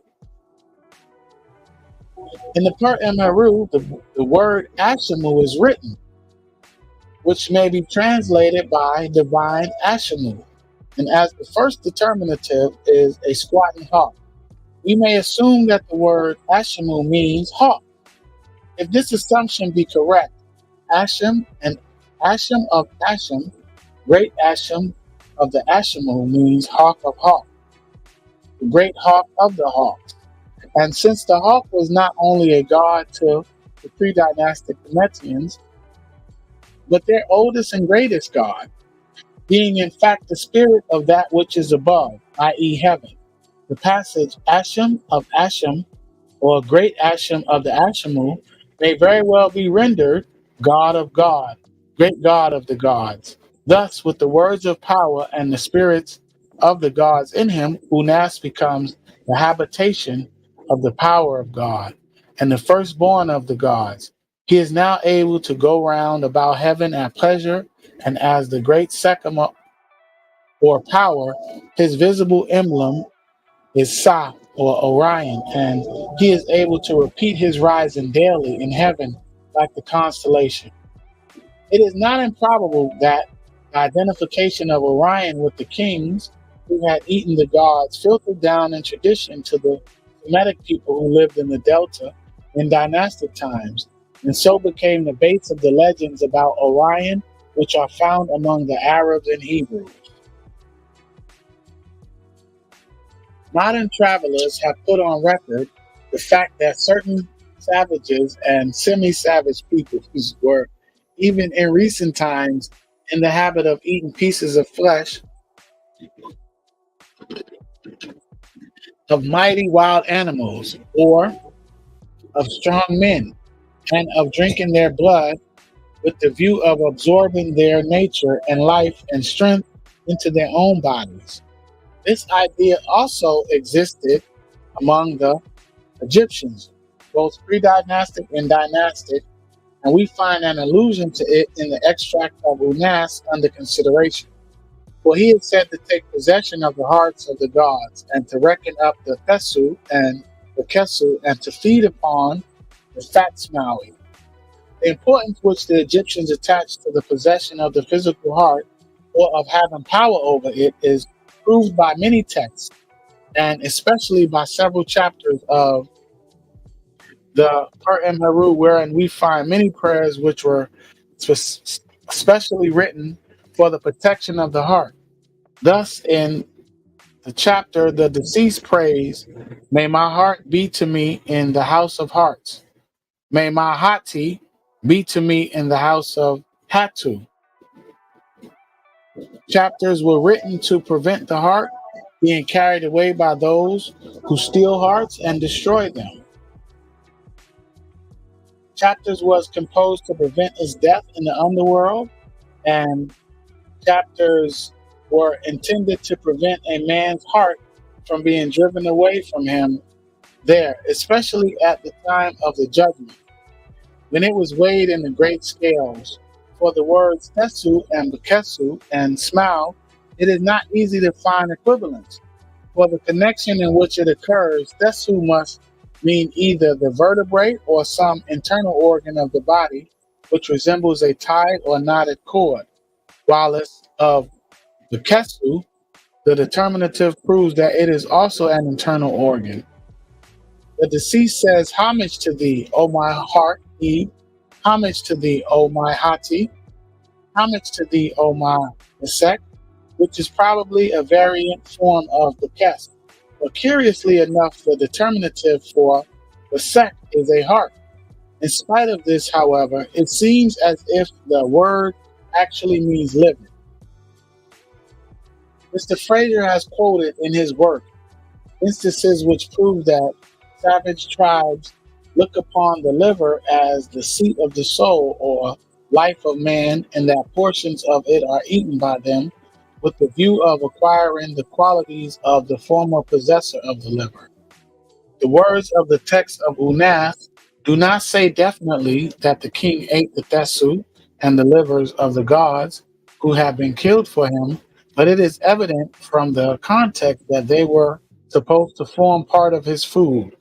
On the other hand, it is said definitely that he did eat their smaui or fat entrails and their hearts, or those portions of them which were the seats of the AKHU, or words of magical power which were the source of their life. Now, besides the spirits and the words of power and the internal organs of the gods, Unas, it is said, hath eaten the knowledge, the sa, of every god, and the period of his life and his existences are merged into eternity and everlastingness, which he may pass in any way that pleaseth his spiritual body. Sa. And during this existence, he has no need whatsoever to do anything which is distasteful to him. Moreover, the soul and the spirit of the gods are in and with Unas, and their souls and their shadows and their divine forms are with him. Thus, we see that Unas has absorbed within his spiritual body all the life and power of the gods, and his portion is everlasting life, and he can do anything and everything he pleases. Here we should naturally expect the section to come to an end. But the last sentence goes on to say that Unas is with the double Ka god, who is invisible or unknown, and that being of power, Sekhem, who hath performed the ceremony of plowing. The seat of the heart of Unas shall be among those who live upon this earth forever and forever. In this sentence, we have an illustration of the difficulty of understanding and explaining the Kemetic religion and the doctrine of the gods. In the early portion of the passage from the text of Unas, already translated and analyzed, we are told how the dead king became the God of God, immortal and invisible, with supreme power in heaven, etc. But at the end of it, we read that the seat of the heart of Unas shall be among those who live upon this earth forever and ever, i.e., Unas shall enjoy after death a continuation of the life which he began in this world. In fact, shall have a double existence, the one heavenly and the other earthly. And with that, we will read the actual MEDU Netra. And it is Unas, the slayer and eater of the gods. The beautiful thing about this is learning the actual symbols gives a whole lot more context than what Budge was talking about. So I encourage everyone to learn the metal netra for yourself. Go and learn it for yourself. Go find a teacher. Our great Saba is an excellent teacher. He's the best teacher. And as I'm reading, because that was my first time reading that in its entirety, there was a lot of things that stuck out to me. But I'm going to begin to read. And I'm going to read two versions of this. And they're not that long. So this is from Utterance 496. Poureth down water, heaven, tremble the stars, go about, the bow bearers quake, the bones of Aker, those beneath them, take to flight when they see Unas rising as a soul, like a god who liveth upon his fathers and feedeth upon his mothers. Unas, this is the Lord of wisdom, knoweth that his mother, his name, is the noble rank of Unas in heaven, is his strength in the horizon like Tim, his father. He, i.e. Tim, begot him, and he became stronger than he. Are the doubles of Unas behind him? The conquered are beneath his 2 feet. His gods are on him. His Uriah are on his brow. The serpent guide of Unas is before him. Seeth soul is the spirit of flame. The powers of Unas protect him. Unas, this is the bull of heaven that thrusteth with his will, living upon what cometh into being of God, every and eating of their food, who come to fill their belly with words of power from the lake of flame. Unas, this is provided with power against his spirits. Unas riseth like a mighty one, the Lord in hand, the seat of the Natiru. He is seated with his back to Seb. Unas, this weigheth his word with the hidden of names on day this, of slaughtering the eldest gods. Unas, this is the Lord of the offering, tying the knot, making his meals for himself. Unas, this eateth men and liveth on the gods, the Lord of the offerings, who examineth the list of offerings. Behold, he who maketh to bow foreheads, AKHU, hath snared them. For Unas, behold, Teser Tef hath known them, and he hath driven them to him. Behold, her that too hath bound them. Behold, Kinsu, the slaughterer of lords, hath cut the throats of them for Unas, and he hath torn out what is in their belly, for he is the messenger whom he sent to drive them. Behold, Shesmu hath cut them up for Unas. He hath boiled pieces of them in his cauldrons blazing. Unas, this hath eaten their powers, their words of power. He hath eaten their spirits. Their great ones are for his meal in the morning. Their middle ones are for his sunset meal. Their little ones are for his meal of the night. Their old ones male, their old ones female are for his furnace. Behold, the great one in heaven hath shot flame against the cauldrons beneath them, with the thighs of the eldest ones. Her Am's Mupet of Unas hath thrown into the cauldrons the legs of their women. He hath gone round about the double heaven. All of it he hath gone round about the 2 halves of Kemet. Unas, this is the Sechem great, the Sechem of the Sekemu. Unas, this is the Sechem, this is the Ashem of the Ashemu great. What he findeth on his way, he eateth it greedily. The protection of Unas before that of the Sahu, all in the horizon. Unas, this is the eldest of the old ones. He hath gone round thousands. He hath offered hundreds. He hath been given to him the hand as the Sechem great. Behold, Orion with the gods hath repeated Unas his rising in heaven. He is the 7 crown, as Lord of the horizon. He hath counted up knots and livers. He hath taken possession of the hearts of the gods. He hath eaten the red crown. He hath eaten the white crown.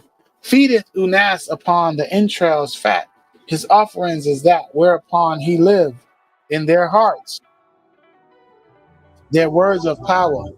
Behold, Unas eateth what is cast out from the red crown. He flourished, their words of power are in his belly. Not is turned back the Sahu of Unas from him. He hath eaten the intelligence of God every.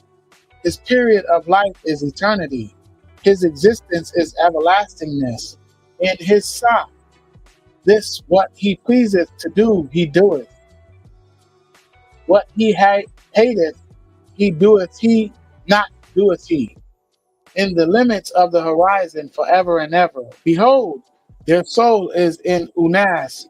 Spirits there are with Unas. More abundant is his food than that of the gods.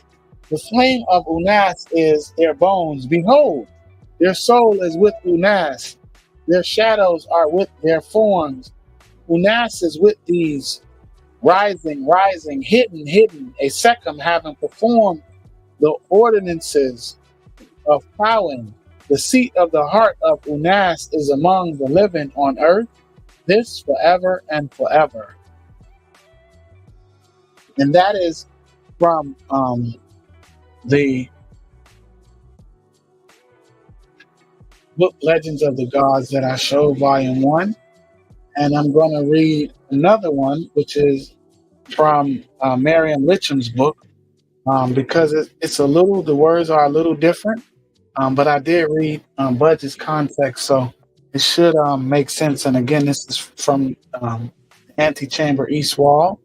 And it doesn't have the actual metal netcher, so I'm just going to read it in English how it shows here. Sky rains, stars darken, the vaults quiver, earth's bones shiver, the planets stand still. At seeing Unas rise as power, a god who lives on his fathers, who feeds on his mothers. Unas is master of cunning, whose mother knows not his name. Unas's glory is in heaven, his power is in light land.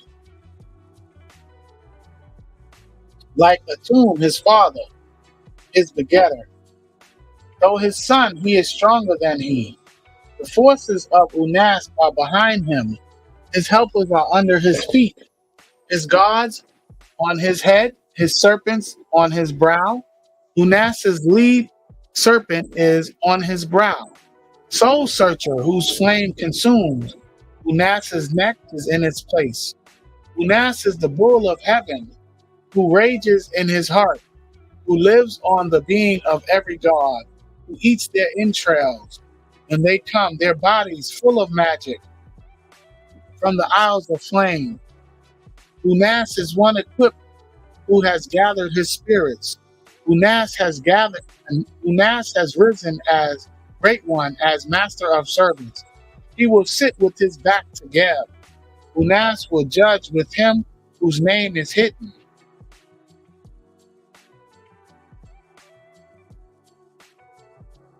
On the day of slaying the elders, Unas is Lord of offerings, who knots the cord, who himself prepares his meal.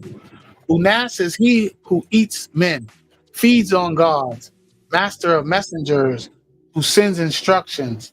It is horn grasper in Kikau, who lassos them for Unas.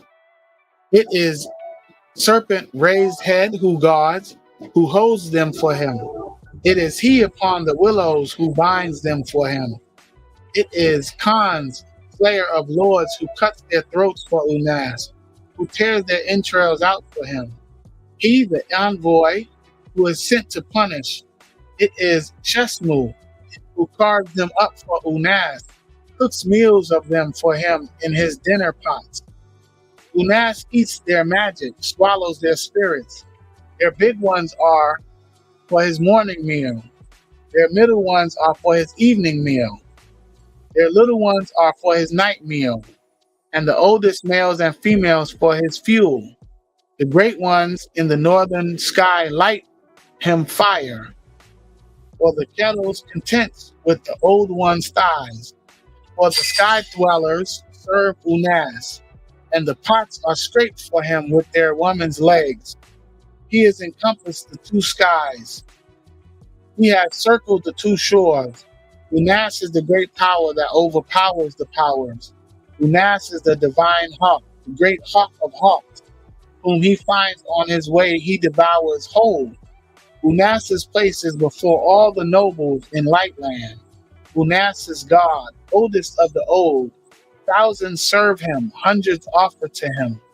Great power rank was given him by Orion, father of God. Unas has risen again in heaven. He is crowned as Lord of Lightland. He has smashed bones and marrow. He has seized the hearts of the gods. He has eaten the red, swallowed the green. Unas feeds on the lungs of the wise, likes to live on the hearts and their magic. Unas abhors licking the coils of the red, but delights to have their magic in his belly. The dignities of Unas will not be taken from him, for he has swallowed the knowledge of every god. Unas's lifetime is forever, his limit is eternity, and his dignity of if he likes, he does, if he hates, he does not, as he dwells in Lightland for all eternity. Lo, their power is in Unas's belly. Their spirits are before Unas as broth of the gods, cooked for Unas from their bones. Lo, their power is with Unas. Their shadows are taken from their owners, for Unas is of those who is risen, lasting last. Not can evildoers harm Unas' chosen seat among the living in this land for all eternity.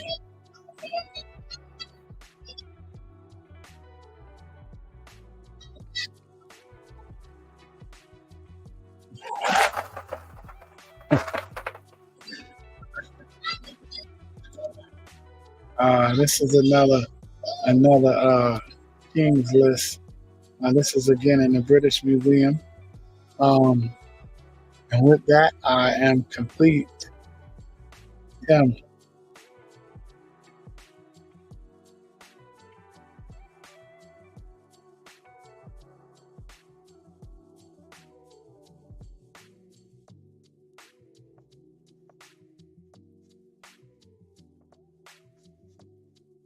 Hotep, great brother.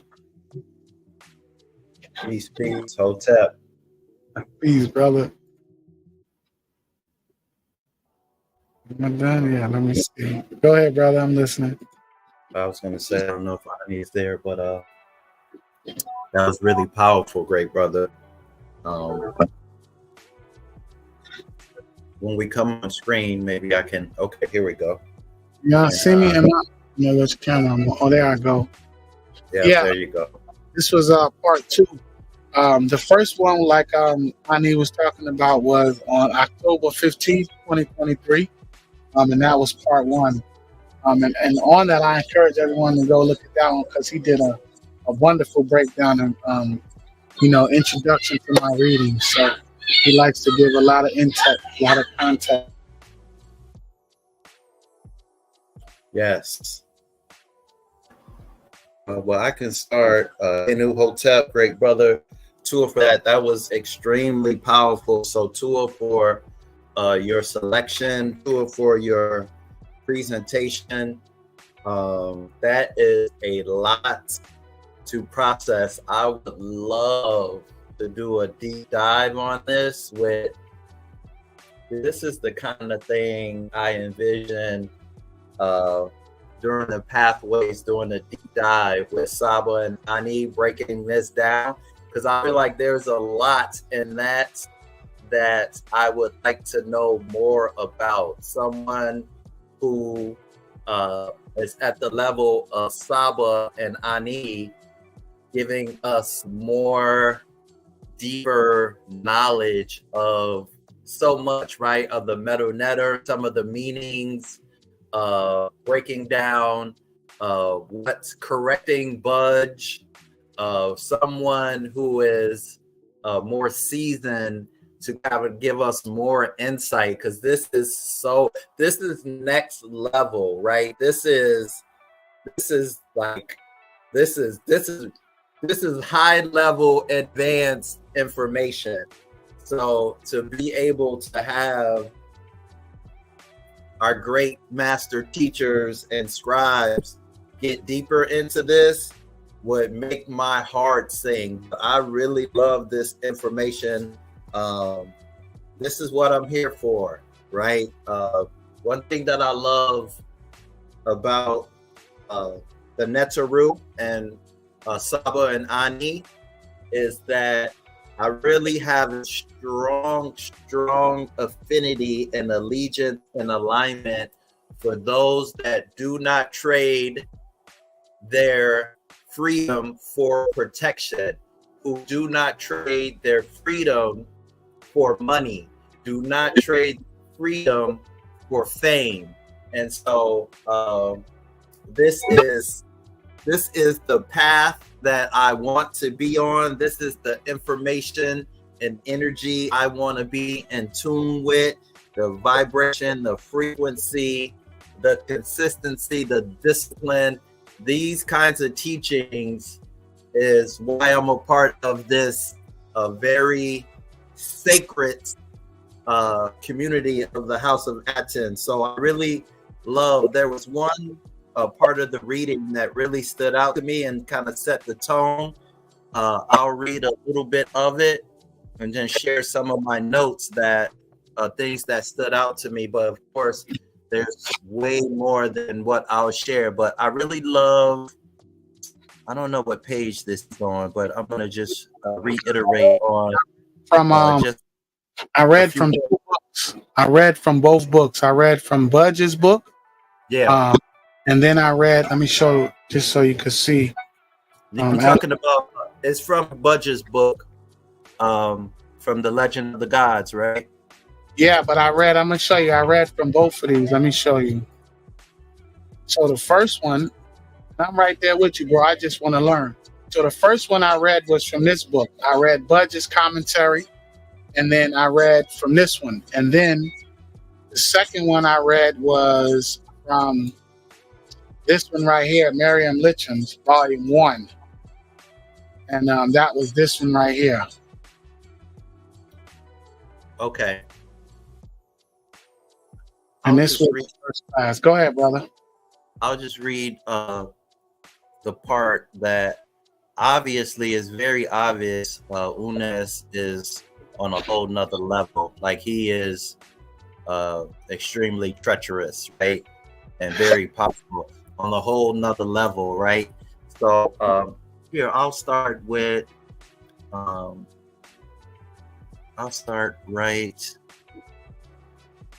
I'll just start at this part. It says, in the latter part of the section of the text of Unes quoted above, we have some remarkable ideas enunciated. It is asserted, first of all, that he weighed his speech with the god whose name is hidden, which indicate that Unes was supposed to be of equal rank and power with the god of judgment. That statement itself is next level. From the Theban sessions of the Book of the Dead, we know that the expression weighing of words means also the weighing of actions, and that it is implied to the examination of the deceased is held on the day wherein his heart is weighed in the great scales. The examination was conducted by Tehuti on behalf of Asar. That is another very powerful statement. But the words in the text of Unes show that the dead king considered himself able to judge his own actions and to award himself happiness.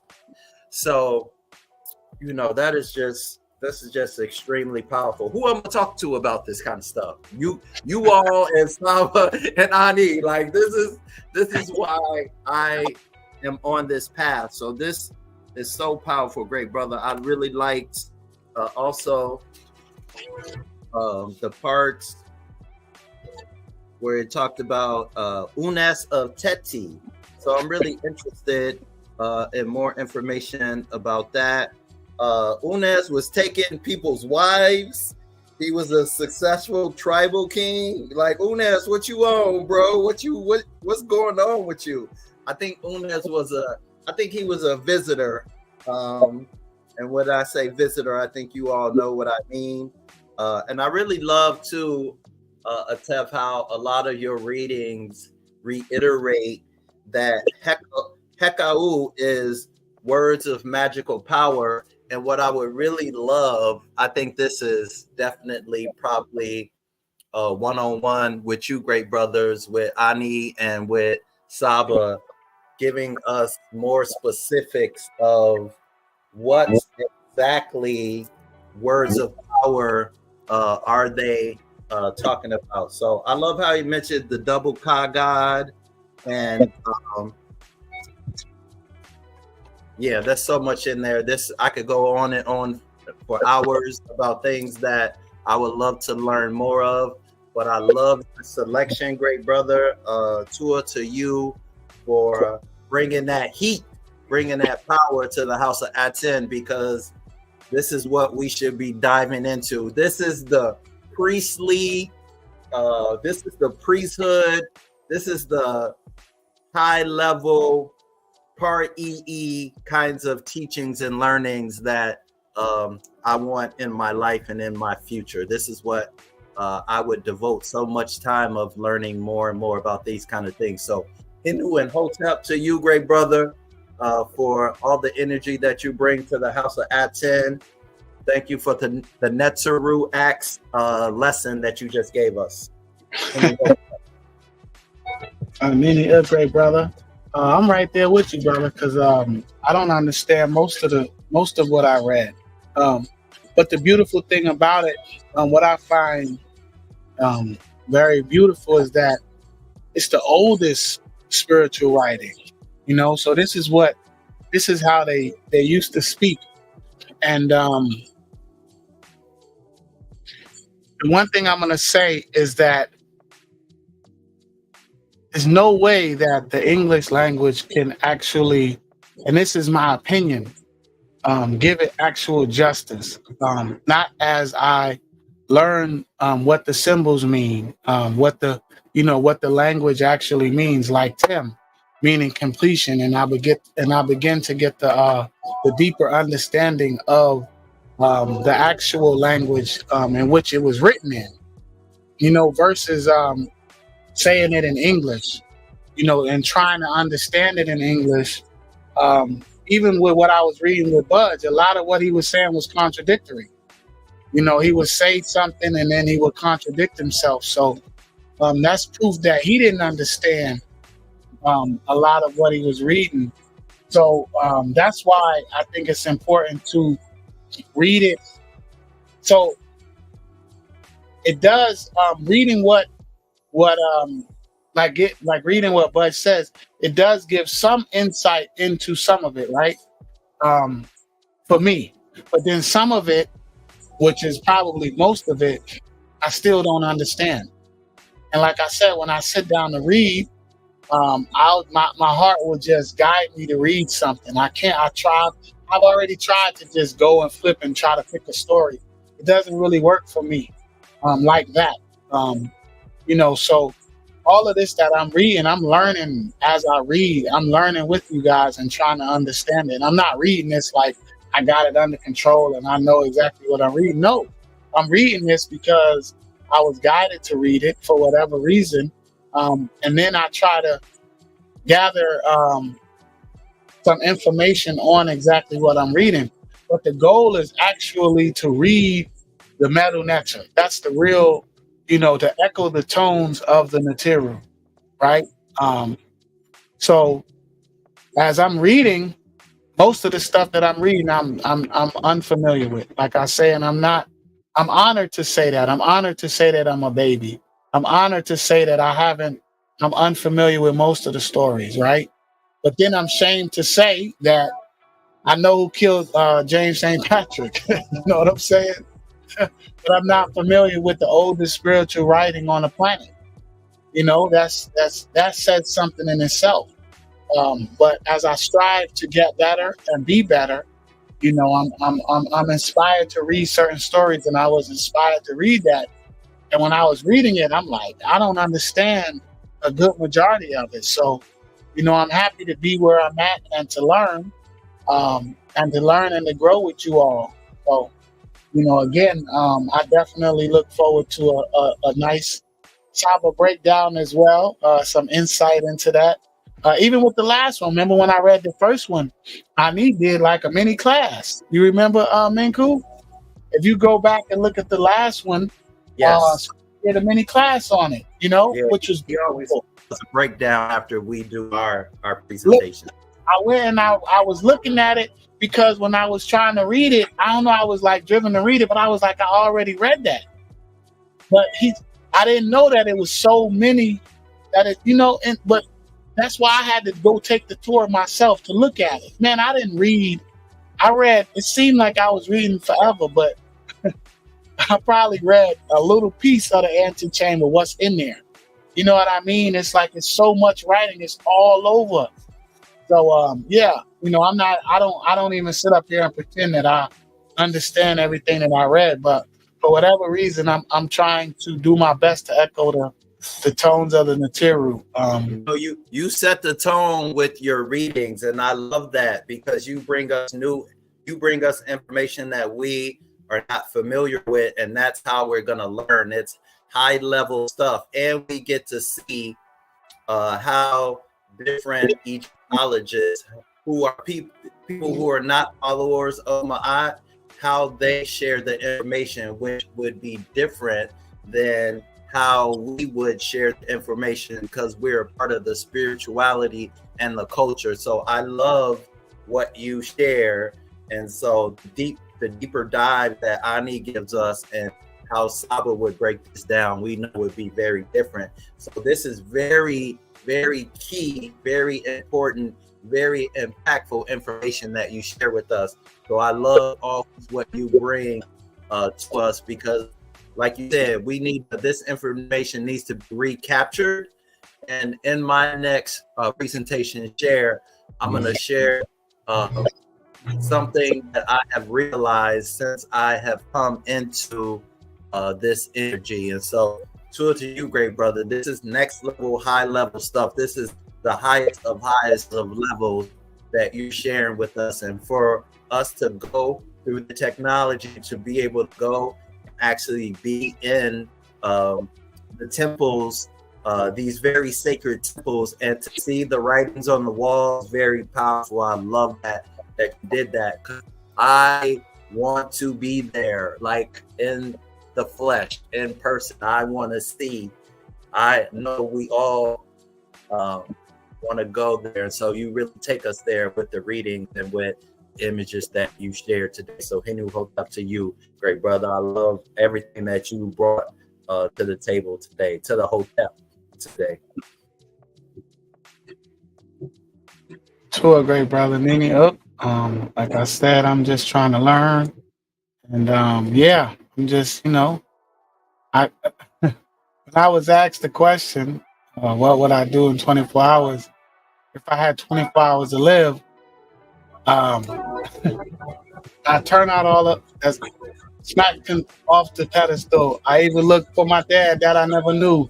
Show him how I look in my Beretta too. I do good things like take kids from the ghetto, show them what they can have if they never settle. You know, that's imbued in my mind. The Matrix rap lyric, that's a Mace rap lyric. When I was asked that question, right? When the reality is that there's no preparation for the afterlife. We barely prepare for this life. So that was a beautiful question that my friend asked me. And it's so ironic. The synchronicity is there. When I was asked that question. And I didn't respond. I didn't respond to the text at that time because I was working on my thing. But it's like we're so imbued with negativity. The Matrix has us caught up because I know them lyrics. I didn't say them all. I was blanking it out, but I know every single lyric in the word. I know every word of the song. I can't get that out of my mind. And it's a shame because this is the oldest spiritual writing, and I don't know this one. Yeah, I don't know this. And this is just part of it. I don't know this one, but it wasn't important enough for him to write it and carve it into the wall. But I know the Mace and the Locks lyrics to 24 Hours to Live. And I don't know. And that's magical in itself, the synchronicity for me to be asked that question and for me to realize, what an ignorant answer I would have given once upon a time, because that's not my answer now. My answer now is to prepare for the afterlife, do everything that I can to prepare for the afterlife. The same way that, I prepare to get ready to go to work, or I prepare to when I was in the Matrix and just completely engulfed in ISFET, the preparation that went into the ISFET was tremendous. What are we doing to prepare for the afterlife? What are we doing to prepare, our children and for our future? So, shout out to my friend. She asked that question, and the very first thing that came to my mind was 100% ignorance, and I'm working right now I was working on my project, I was working on the reading, and I was prepared do whatever I could to prepare for the afterlife, as our ancestors did. And that's every culture, every culture, that's what they did. That's what they talked about. As I was reading the Buzz lyrics, I was thinking of rap lyrics, pour out a little liquor. He's talking about giving off. I'm thinking of Tupac. It's just, it's so much to unlearn and relearn, man. It's just so much. So, again, great brother, Tua for your never words, and Scribe, you there, great brother? Ptah is breaking down symbols, and he is manipulating matter, and he is doing AKHU in the background. No telling what he's doing. He likes to do breakdowns, and with the type of reading that you did, he's about to bring that fire. He decoding, he deciphering. You already know what he's doing. He in the dungeon somewhere. Yeah. Nefertat, and I put the stream, I put the link in the chat. If anybody want to join the panel, Marie Sekhmet, I love that name. Love Sekhmet, me too. I love, definitely. Two out for that. I wanted to show the tour because it's so beautiful, and that's just one of them. And in that one is the oldest writings. The oldest spiritual writings in that tomb, and it looks like that. It's still beautiful like that. Still has color. What our ancestors was doing was, what are we doing? It's stuff that I wrote down at pieces of paper and from 30 days ago that I don't have. Welcome to the panel, great sister. Yes, Hotep, peace. Peace. Unfortunately, I wasn't able to catch the majority of the class, so I'm going to come in with some calming Kesbet Blue, but just hearing the hearing the beautiful panel discussion, and Atef, I definitely feel your pain with that. There's moments in my own study where I do feel ashamed that I don't know the MEDU. Right, and the barrier of the English language, and it's a really important message you have about us in our studies to not settle. Like, the end goal is to speak the MEDU again as the predominant language. Like, that's the language we're going to be giving our children, not and the English will come secondary. So it's been a focus for me too this week of actually setting goals for myself. So for me, it's been about a year since I've been under Saba's teachings with the organization. And when I reflect back on where I was, where I started to now, I'm not satisfied with that. You know, I need to imbue it more. I need to speak it more fluently. So I definitely want to set some concrete goals so that I can track my progress and really come forth with the MEDU netter. So a really important discussion that you guys are bringing up and touching on. Yes, I agree. That's what it's about. You know, it's definitely about echoing those tones. You know, echoing those Nefer tones of our ancestors, and how beautiful they were. You know, what I read and how we're trying to interpret it in the English language. I know it doesn't do it justice, just based on what Budge was saying. How it was a lot of contradiction. It was so much contradiction that he was saying, and a lot of disrespect too. But I do read what he says because I want to know, like I want to see it from every perspective. You know, I want to see their perspective. Like I told somebody, I said, if someone took something from you, where would you go to get it back? If someone took something from you, would you go to someone else to get it, or would you go to take it from you? You understand? So, you know, that's why. But it's very disrespectful, some of the stuff that he says. But even being able to see that clarity, even being able to understand and see what he's saying that's not true, that the stuff that's totally false. Because although I don't understand everything that I read, I do understand some of it, and I understand some of it that's not true. You know, some of it I understand. So yeah, definitely got to learn the metal, and I definitely got to set some concrete goals myself to be able to learn the actual language and to be able to come up here and recite that in the actual metal nature. Because the first one I read was from Budge's book. It had the you know, the transliteration with it, and the one from Merriam Litcham didn't. So it's the symbols in itself, you know, just you know, being in Saba's classes and knowing what them means, completion, and just stuff like that, it just adds some insight to it, you know. And then being able to read through NAS, right? I didn't need no help with that. I was able to see that on the wall and find it several different places. And you know what?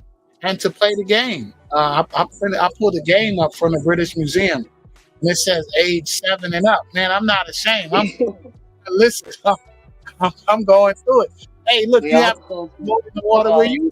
So right, we're all Ra's children, so yeah, we got to keep going with it. And it's great to have the transliteration, but then you really see where the matrix hits you, because you have the glyphs, you have the MEDU pronunciation, and then the English, and my brain just will sometimes skip the MEDU altogether. And though I have the MEDU there, I'm straight reading the English for 3 lines, and I'm like, oh, I gotta go back and slow down. Yep. I definitely wanted to keep going back and reread certain parts to understand it, but you know, I know with time and everything. But yeah, it's definitely very, very, very important, and what we, you know, put our energy and focus and time into, because we'll sit and binge watch episodes of Game of Thrones. You know, and we know the whole story, but you know, and not even that. And to go on that, it's not only that you watch the show or you watch the game. There's a post-game show, or there's a reaction. So you don't even, when the show's done, you still don't leave the show because you're still talking about it. Or there's a reaction, or there's a pre-game or a preview show. So the Matrix does a wonderful job of really being a leech and really making sure every part of our day is inundated with their world. But that's a beautiful template that we can take, but just put Ma'at in there instead. I totally agree. Primordial Thought, welcome, great brother. You here?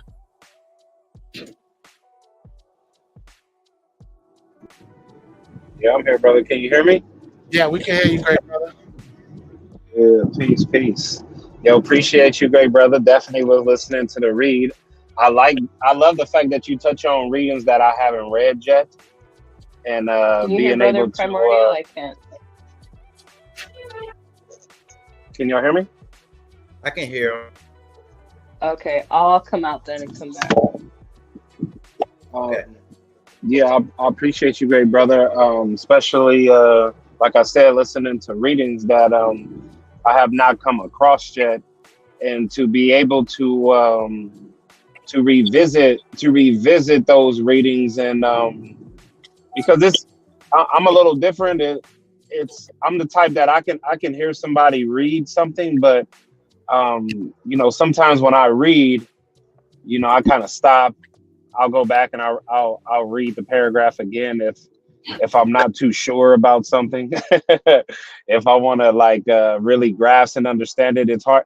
Like I can listen and take notes and something that kind of stood out to me, but I'll still have to sit down and like reread it myself.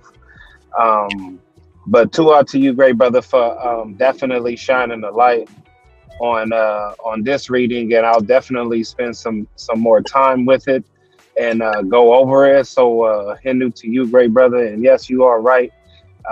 There's a lot of AKHU that we definitely need to do from what we've from all the nonsense that we've learned from the Matrix. We've been disciplined in that. And that's only because, we was on our quote unquote spiritual journey, but at the same time, still hanging out with the Matrix side of things. So it was easy, and we've been raised on the Matrix. So it's easy for us to remember those things. But as you continue to stay consistent in the readings and doing your part, as well as us playing our parts as well, those things slowly get washed. They slowly get washed away as we no longer spend time in doing those things that we used to do. So I just want to say peace and love to you, great brother. I appreciate that wonderful read, and may there always be more to come. So peace to you. Peace to you, great brother. I appreciate that. Enough for words. And yeah, I'm learning. I just want to learn, brother. That's it. And I do the same thing with the readings too. I have to go back and read it and reread. But again, like when we live, it's it's not really the thing to do as I'm reading. Sometimes I'll double read it, and you'll hear me like laugh and just understand certain things that'll like hit me, and I'll it'll sometimes I'll pause and I'll ponder it, and yeah, but I definitely have to read it too and try to understand it because we have the transliteration. I'm able to look at the symbols and then go and exercise the knowledge that I'm gaining every week and every day. And it's so important in what we consume, and where I'm at right now, that's all I want to consume is knowledge. That's it. I don't, I feel like we so far behind as people. That's all I want is the truth. All I want is knowledge. All I want to do is grow. So with that, I'm willing to stand before all of you, and every week that I read and tell you, hey, listen, I'm not familiar with this story. Some of the stories I've read before, some I didn't. Most of them I haven't. There's so many writings that I haven't read. Even with this one, I thought that I read this before, but my heart was telling me, no, read this one. I was wild. And I'm looking and I'm like, I just read it. I had to go back and look at the other class to see. And then I had to match the numbers up. I was like, okay, this is utterance 240. This is, just because I don't know. But if you ask me, did I see the episode with James St. Patrick got shot, I could tell you. Oh yeah, I could tell you what happened. Oh, I know what happened to Ghost. I remember, it's like you said, we stuck in this matrix, in this trap, man, in this web. So, Yeah, and I have a lot of books, and the more I read, and the you know, the better I get, the more I grow. You know, I'll begin to kind of consciously pick the stories, but I don't know, man. This just lined up perfectly with for me with Saba's class yesterday on man, Saba's class yesterday, and just the things that I had going on today, just family stuff and just different things, and you know, everything just lines up perfectly. So, you know, I was telling my mate when she made this, because she made the thumbnail for me, and I was trying to explain to her, you know, what I knew, and she was like, "Wait, so Unas was a king? He was a pharaoh?" And I'm, you know, and I'm, so then I got the king list, and I'm showing her the king list, and then I'm showing her. She was like, "But I don't. Why was it in pieces?" Then I pulled out some papyrus paper I had, and I was like, "This is what it was written on." And she was like, "Well, isn't what is?" I say, "It's paper. It's made out of, you know, plants, trees. The same thing. Cardboard. It's the same thing. It's just, you know, but just being able to share with her and show her, you know, the King's List. And you know, I went straight to the Wikipedia first, and then I read to her what it said, and then that took me to the British Museum, and then the Penn Museum, and you know, different things, and then that just opened up the dialogue for us to be discussing something beautiful and beneficial. And then I looked at my phone later on in the day, and I got a text on what would I do if I had 24 hours to live. The person that asked me that question didn't know that I was reading a story on the afterlife. So the synchronicity of that is, you know, and then me not having an answer, you know, other than to do as much as I can to prepare for the afterlife. That's my answer. To do as much as I can to prepare myself for death. That is what our ancestors did. But immediately, the rap song came to my mind, right? Something cool came to my mind to say, and I'm like, you know, just man, this Matrix. Did you see the class last night, Nefertati? Class? No, Oh, no, I wasn't able to, so that's on the. Oh my goodness, it was that was one. I'm gonna tell you, right? It's soon as I woke up, so it was I think I went to bed at 5 a.m. So it was like another 10, 11 hour class, right? But that one,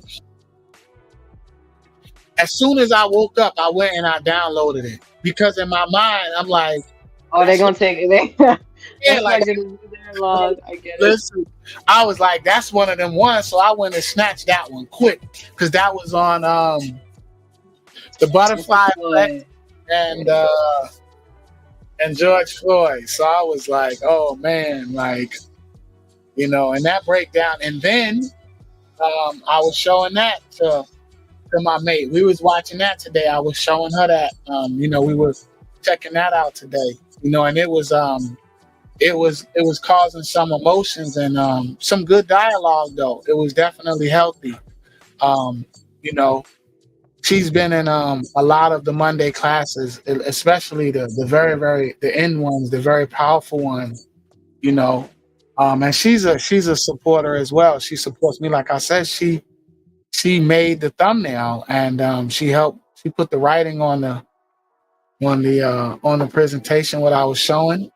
You know, and I'm trying to encourage her to get up here too. She will. So your class and oh man, it's great to have the church, you know, to have that feminine energy up here as well. I heard the brother say he was gonna present again. Yeah. I heard Anu say that he coming with one. So it's good, man. That's what we gotta do. We gotta expand, we gotta grow. So definitely have to keep coming forward. I'm not gonna say officially when, but July I'll definitely be coming through with another class. I got the Wadjet green behind me, so some more healing and some more Secum coming through. Definitely, we're not a one-hit wonder here. Definitely. Definitely not. I knew you there, great brother. I knew I knew in the Yes, lab. AKHU really work. Oh, Tep, great brother. Okay. Yes, I'm here. I'm here. Oh, let me come to the screen. In just a moment. You gonna explain to me what I read? Cause I don't know what I read, brother. You talking about eating? What he was talking about eating, eating words of power. Is that what my mama when she make me wash my mouth out with some word? She forgot to give you the last part of the line there. Wash your Yeah, mouth and you gotta eat your words. yeah, And spit out exactly. spit Hey, out facts. You need to listen, relax. she'll say, "Hey, don't let your mouth write a check your behind can't cash."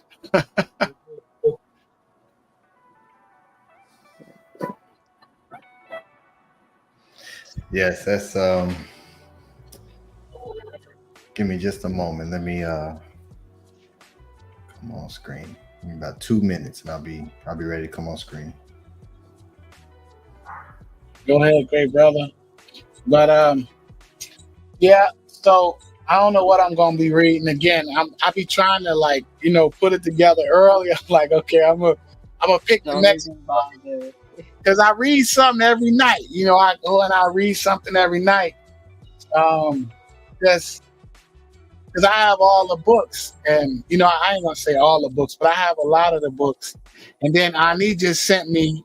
He just sent us another. He said, do we have the book, the pyramid text?" Because he said it's a lot of them. I was like, it's more than what I just read. But then when I went into the tomb, I'm like, wow, it is. It has to be. I definitely look forward to reading that. I really enjoy the hymns. I really enjoy the hymns and the adoration. I don't know if it's. I don't know what. I really, really, really enjoy those. I really enjoy the Sebai Ptah definitely. That's one I read at least once a week. And Miriam Lipton's book, I haven't really dove into that one like I should. That's a 3-volume collection. I was reading a lot of the Simpson book at first. And then you know what it's like when I first started doing the readings, I had asked the brothers, I was like, what should I read? And it was Tale of Two Brothers, A Man and His Ba. Those were early on, but those were those Powerful. yeah, but they were very powerful, but those were suggestions. A lot of them were suggestions. And then when I had to pick for myself, I was challenging for me. And only because it's like I have to be guided. It's almost like I have to feel it. I got the same thing with when I was doing the classes. I couldn't just pick a class. I couldn't just pick a topic. It was always about culture. And It's gotta come from the Eden.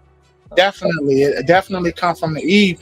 And it's so beautiful because everything that's on my Eve, Minku, he does.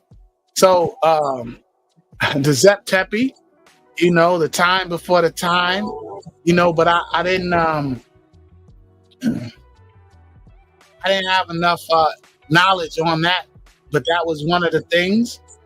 So thank you for that, great brother, for those classes, because you take it where I hope to go, where I will be going, and also the standard, showing what the standard actually is. In your last class, the standard there, it's like, it's just even that, the synchronicity, I can't make it up and I can't fake it, because that's one of the things that I've always thought is like, like why do we use the ISFET as the standard? Why do we use, that? Why is that the standard for us? When I was in ISFET, You know, I would say to myself, like, you know, why was it so easy for me to have an issue with myself or someone that looks like me, but I didn't put that same energy and effort into fighting Isfet. You know? So, Go ahead. if I could, yeah, if I could interject, like why the ISFET is the standard. When we look at Ma'at, because I'm looking up at the Natiru now, the Natiru are the standard. So when we look at the matrix, who's the standard? The politicians, the celebrities, the athletes, the CEOs that more often than not have no heart and put profit over life. So that's where it's easy, right? It's like that's what we're looking up to. That's what we're aspiring to instead of aspiring to the Natiru. Or if we're following Greek mythology, we're looking up to Zeus, who rapes and murders and right. So it's, but we don't know what we don't know, right? When the standard gets taken away and a crappy replacement is put in its place, you get a crappy world as a result. Yes, and to add on to what you're saying, Nefertatan, is we are so influenced by these institutions, especially educational institutions. So they're giving us standard as soon as we hit preschool, and then we go into kindergarten, and then the schools they have done a job on us. They have tried to beat the love and the life out of us, but it didn't work. And so we're here, and it's a very powerful thing from what we continue to survive. And so they are not the standard. They never been the standard. All they have tried to do is brainwash and murder us. And so this is so powerful that we made it, you know what I mean? That we made it to this point, and we can definitely change the narrative. So I just wanted to say that. If I can add on to that as well, there's conscious energy behind it is the reason why it has been masked as the standard. There's not a lot of people who disagree with what the Matrix has fed us, because so many aspects of this realm has been just as, you know, brainwashed just as much as we have when we started off in it. So when you find yourself in a world or in a conscious frequency that doesn't disagree, with what we've been fed, it's easy to consume it. No different, just to kind of like tie it a little bit to what Saba was saying, how being the sheep used to be a great thing. But now that has been flipped, you know, we accepted majority of the things that we saw those around us, mainly our loved ones, accept. And we may have little small differences that we felt was questionable, but at the same time, we were fed something based off of the trust of others. And Saba's touched on that as well. So that's why I find it's easy to take in a lie when no one raises their hand and say why. So I think that's the reason why, you know, coming out of that web is very thick and challenging. So I just kind of wanted to add on to what y'all was saying. That is so right. That is so on point, Primordial Thought 9, because our relatives and friends and family have walked us into the churches, right? And walked us into these educational facilities, and we have just been spelled into following so-called standard that they set. And in my upcoming presentations, I'm going to start spelling back. Yeah, something I often tell people is to kind of paint the picture on our life and what our experience is here. Is imagine you're running a race, right? Like a relay race. Someone gives you the baton and you're running and you're sprinting, but you're going in the wrong direction, right? Because the Matrix is leading us astray from our immortality. It's very difficult when you have momentum to realize, oh shoot, I'm going the wrong direction. I got to stop and recognize the right way to go and turn around. Most people cannot stop and humble themselves and be like, oh my gosh, everything is a lie. And now I have to walk back to the truth, then do the easy thing to keep going in that direction that's leading me off a cliff. So it's beautiful for everyone to be here and to be able to have that space and courage in their being to evaluate and take out those thorns and really redirect ourselves and re-steer ourselves back to our greatness. Well said, great sister. I totally agree too. I mean, you there, great brother? You ready? Yes, great brother. 2 out for reading this powerful set of MEDU, of literature, and for putting together,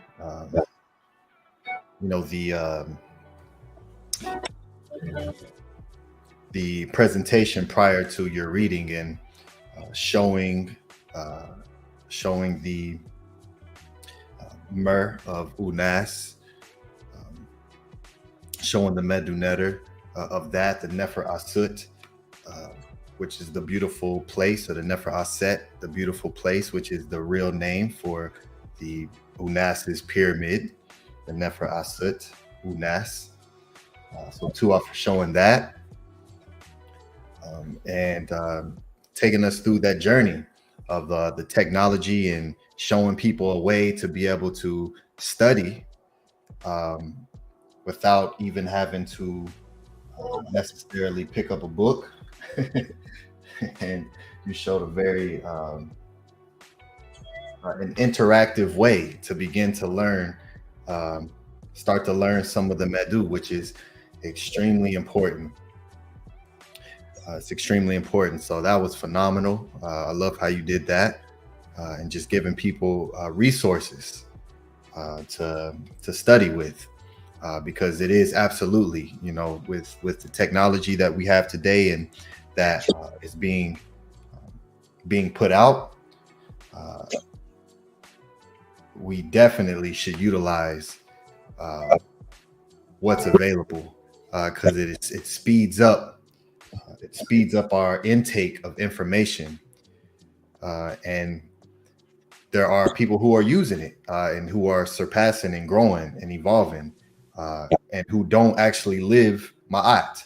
There's people who just study our culture because it's so grandiose, and you can pick a section to just dedicate your life to and study, and never follow Ma'at, never actually follow what the ones who created it, what their way of life was. And so, it's definitely on us to take that initiative and do that as well. So hindu to you, great brother, for showing that and giving people just more resources to learn, and just showing some of what's available. I'm telling y'all right now, there's a lot, and I utilize it. There's a lot of technology to be able to take in information, and there's a lot out there. So when you know that, it consumes you, right? It consumes you,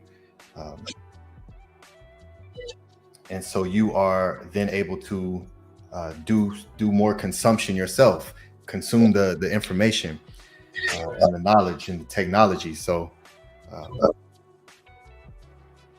and it has to be done, because when we read this, we see how they interpret, how they translate the writings. And you spoke about this, Atef, and how the English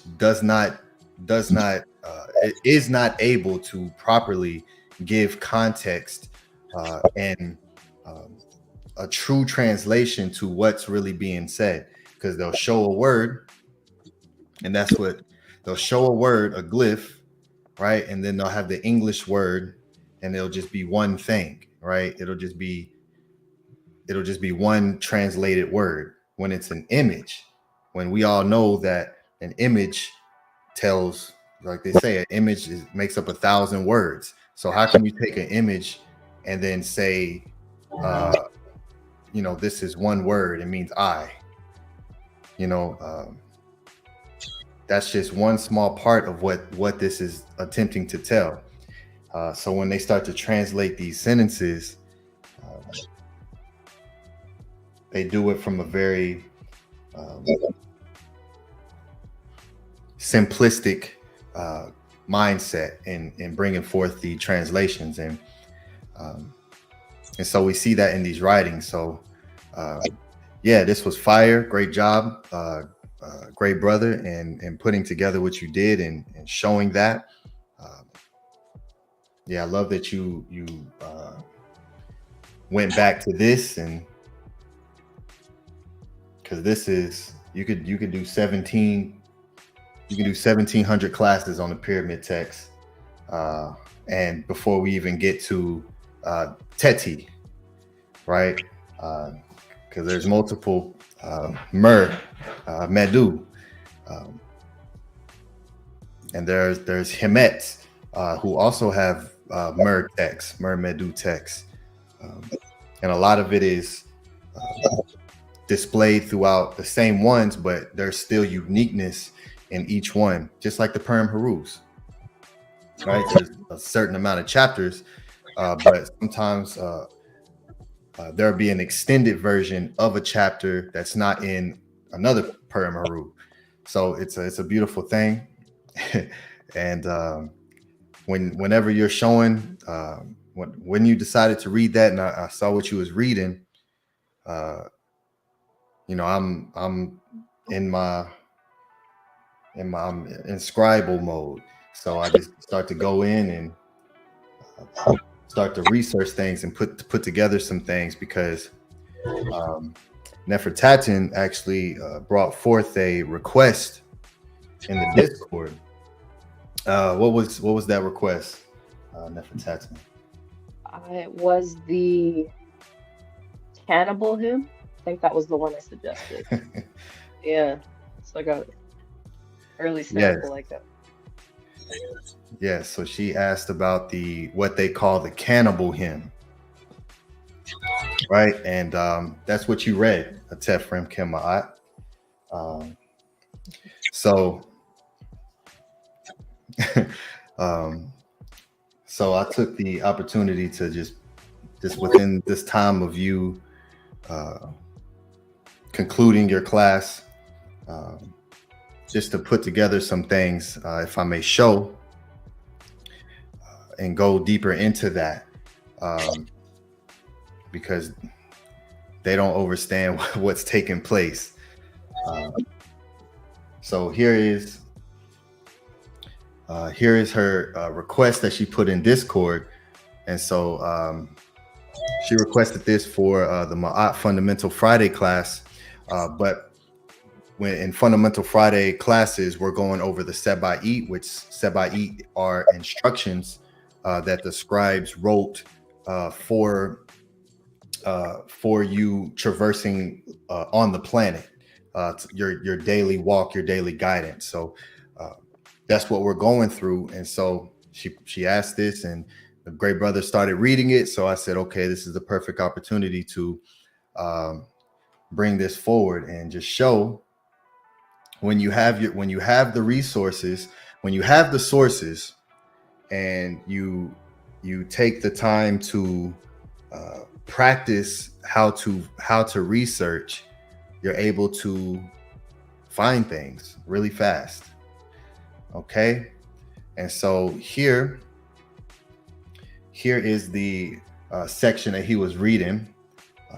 Right here, it says line 400, Unas is he who eats men and who lives on gods, right? This is what the great brother Atef Rem Kema'at has in his thumbnail. And I know he said his Hemet made this. So Hinu and Tua to you, Shante, for creating this beautiful thumbnail here, right? The slayer and eater of the gods, right? Unas is he who eats men and who lives on the Natiru, Lord of messengers who gives instructions, right? And so there's a translation, and here's another translation by Faulkner. Unas is the one who eats people and lives on gods, right? So when they say that, of course they're going to call this the cannibal hymn, because this is all that they know within their consciousness, because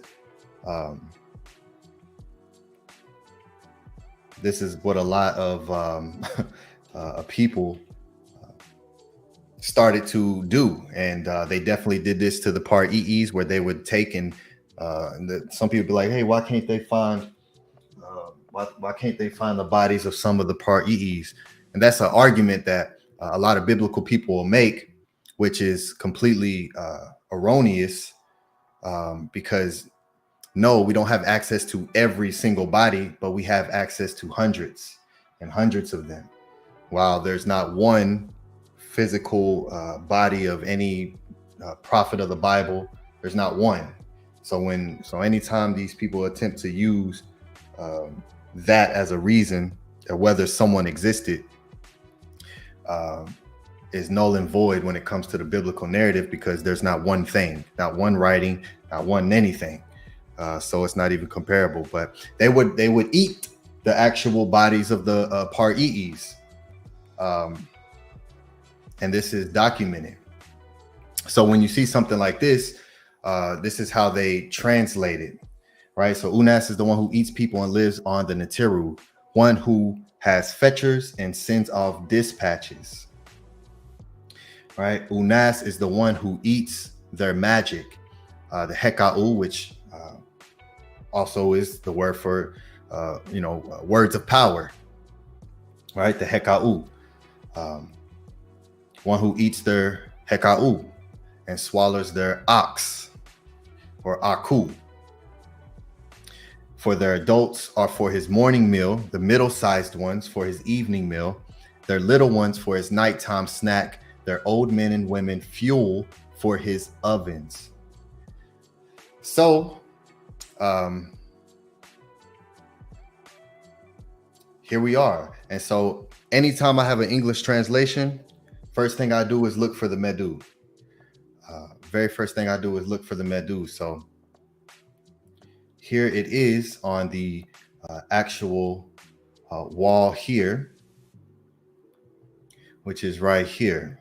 All right, so you see here it says 400, and so you go to 400 on the wall, and we know Unas, it starts with Unas, and here's his name right here in the shin, Unas. All right, he who eats men and who lives in the Netiru, right? And so here we are. We got the Unin, and we got the Remet. So whenever we look at this here, right, we see Rem, like the great brother Atef Rem, Kim Ma'at. Rem is right here.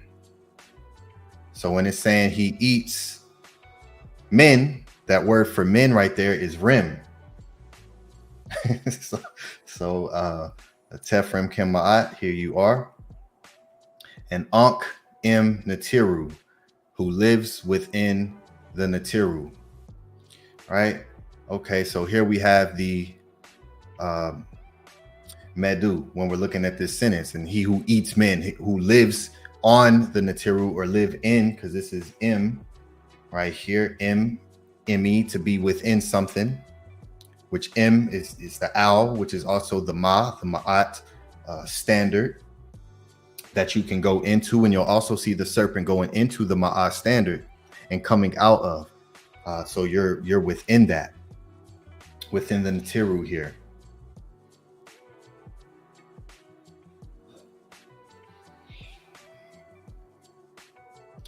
And here is the sentence as a facsimile, so it's easier to see, right? Unas and the shin, P, Pa, E, Un, and then here's the ascending triangles here, the slants, the slopes, and then Rem, Remet, Ankh M Netiru. So you can see it here. And once again, 400. So they keep documentation so you can find these things, right? And it does take a lot to learn that, to learn the system, but you can learn. And you see, I put this together. These are all in different sources, different books.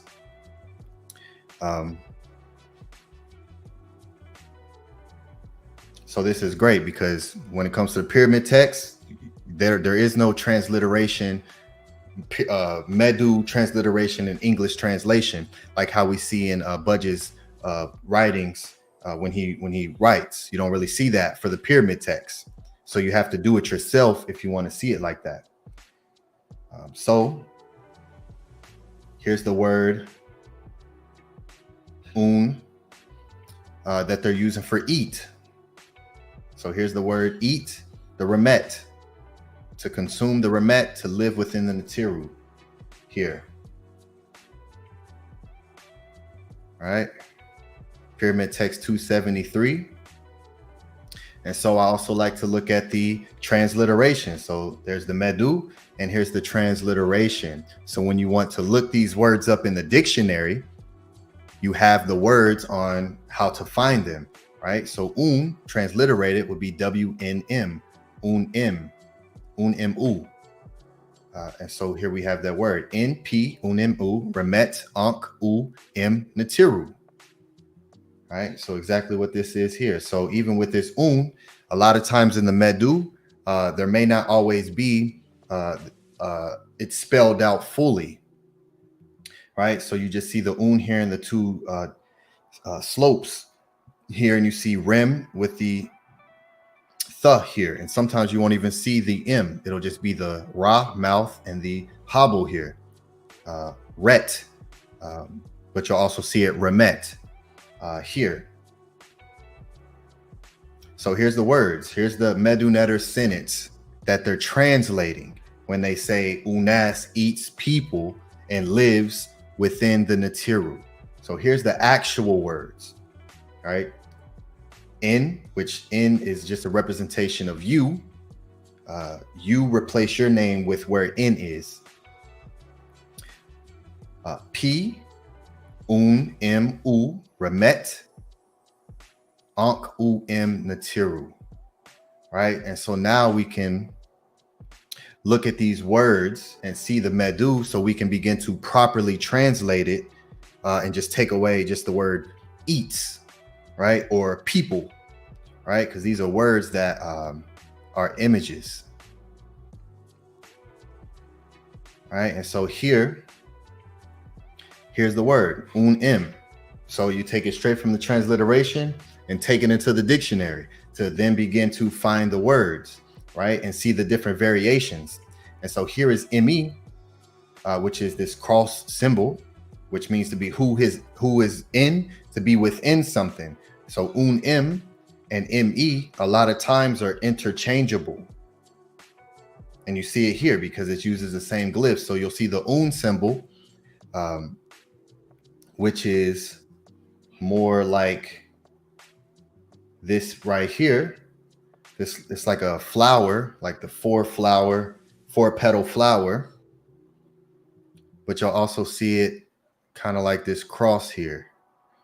And this is the word M or Emi, to be within, which is also the owl when you say natiru, right? To be within the natiru. Right here, natiru. Right? So already we have that right there that's not spoken about. So of course that which what you eat is now within you. So that which is within you, you are now that. And that's also in the Purim Haru. So when you take something in and you're consuming it, you become that thing, right? And that's a very famous sentence today that everyone knows. You are what you eat, right? And that was taught in the oldest spiritual writings on the planet that people today call the cannibal hymn.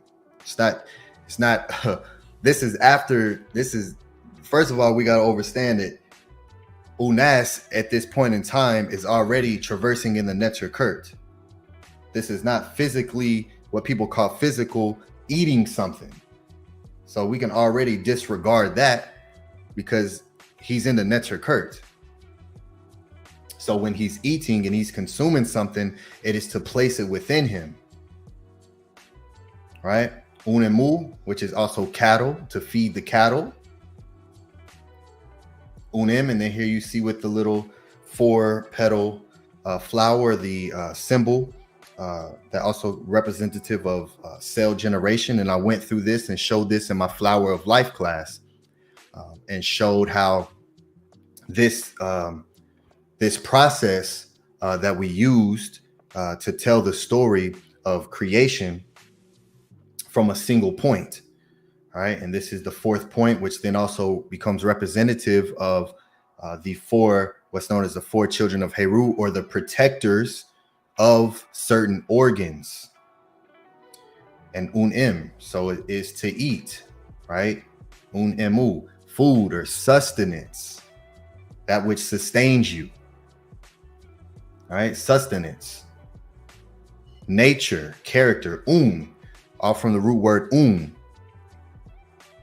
So sustenance or substance, which plays a part of your character, which also is your ka, right? So when he's consuming the remet, eating, right, it's sustenance in that form, because is a very deep word. It's also one of Asar's name, Nefer. So here, unem, eat, to feed on, to consume, to take, oral medicine, right? So he's taken in, you see M-E-U, but you'll also see it translated as unem. So this im, cross, and the flower are a lot of times, again, able to be interchanged because you eat, and that is now becomes together with you. So you are that. It is you. You become one, you intertwine and you knit together. So he's consuming, right? Because is being. It's what creates existence in itself. It is how something exists, right? Because everything is a process of consuming and releasing. This is a constant throughout reality. It's a constant. So we're always taking in, and that what you take in then becomes a you. So this is why it's so important to be very aware of everything that you are taking in, right? Eating doesn't just mean literally taking something else up and eating it. Your eyes are doors, your mouth are doors, your ears are doors. These are our doors, and why these are also the word Ankh. So Ankh im Natiru, to live within the Natiru. The Ankh is also your eyes, ears, and mouth, that what is used to be the portal for what you are consuming, your unim. And that creates your being. You are a being, and that what you take in creates who you are, right? And so unas is consuming the remet, right? Uniu, beings, or the Natiru, right? And so here's how it's spelled in the pyramid text here, unim, eat, but you see the slopes here, right? And so unmi, or unim eat, which is right hand side, right? And so we always speak about the left, right? Ebe. We all know what the left is. Lead with the left, lead with the Ebe. But are you all familiar with what the right side is? And what that word is? Because it's just as important as the Ebe, as the left side.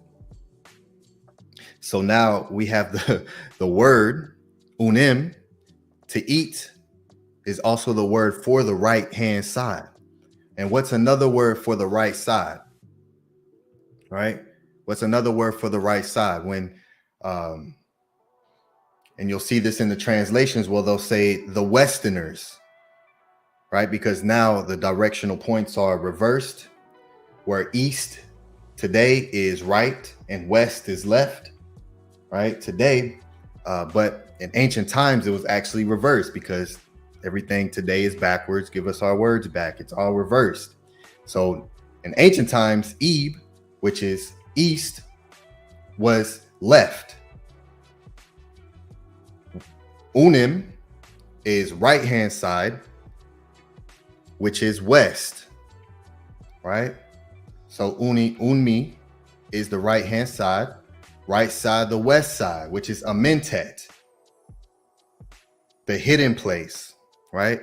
Amen, that's the right side, which is the west, the realm of the dead, right?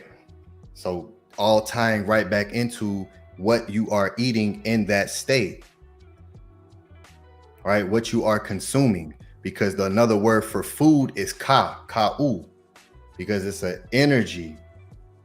It's the double of something that you are taking in whenever you're consuming anything. So everything has a ka to it.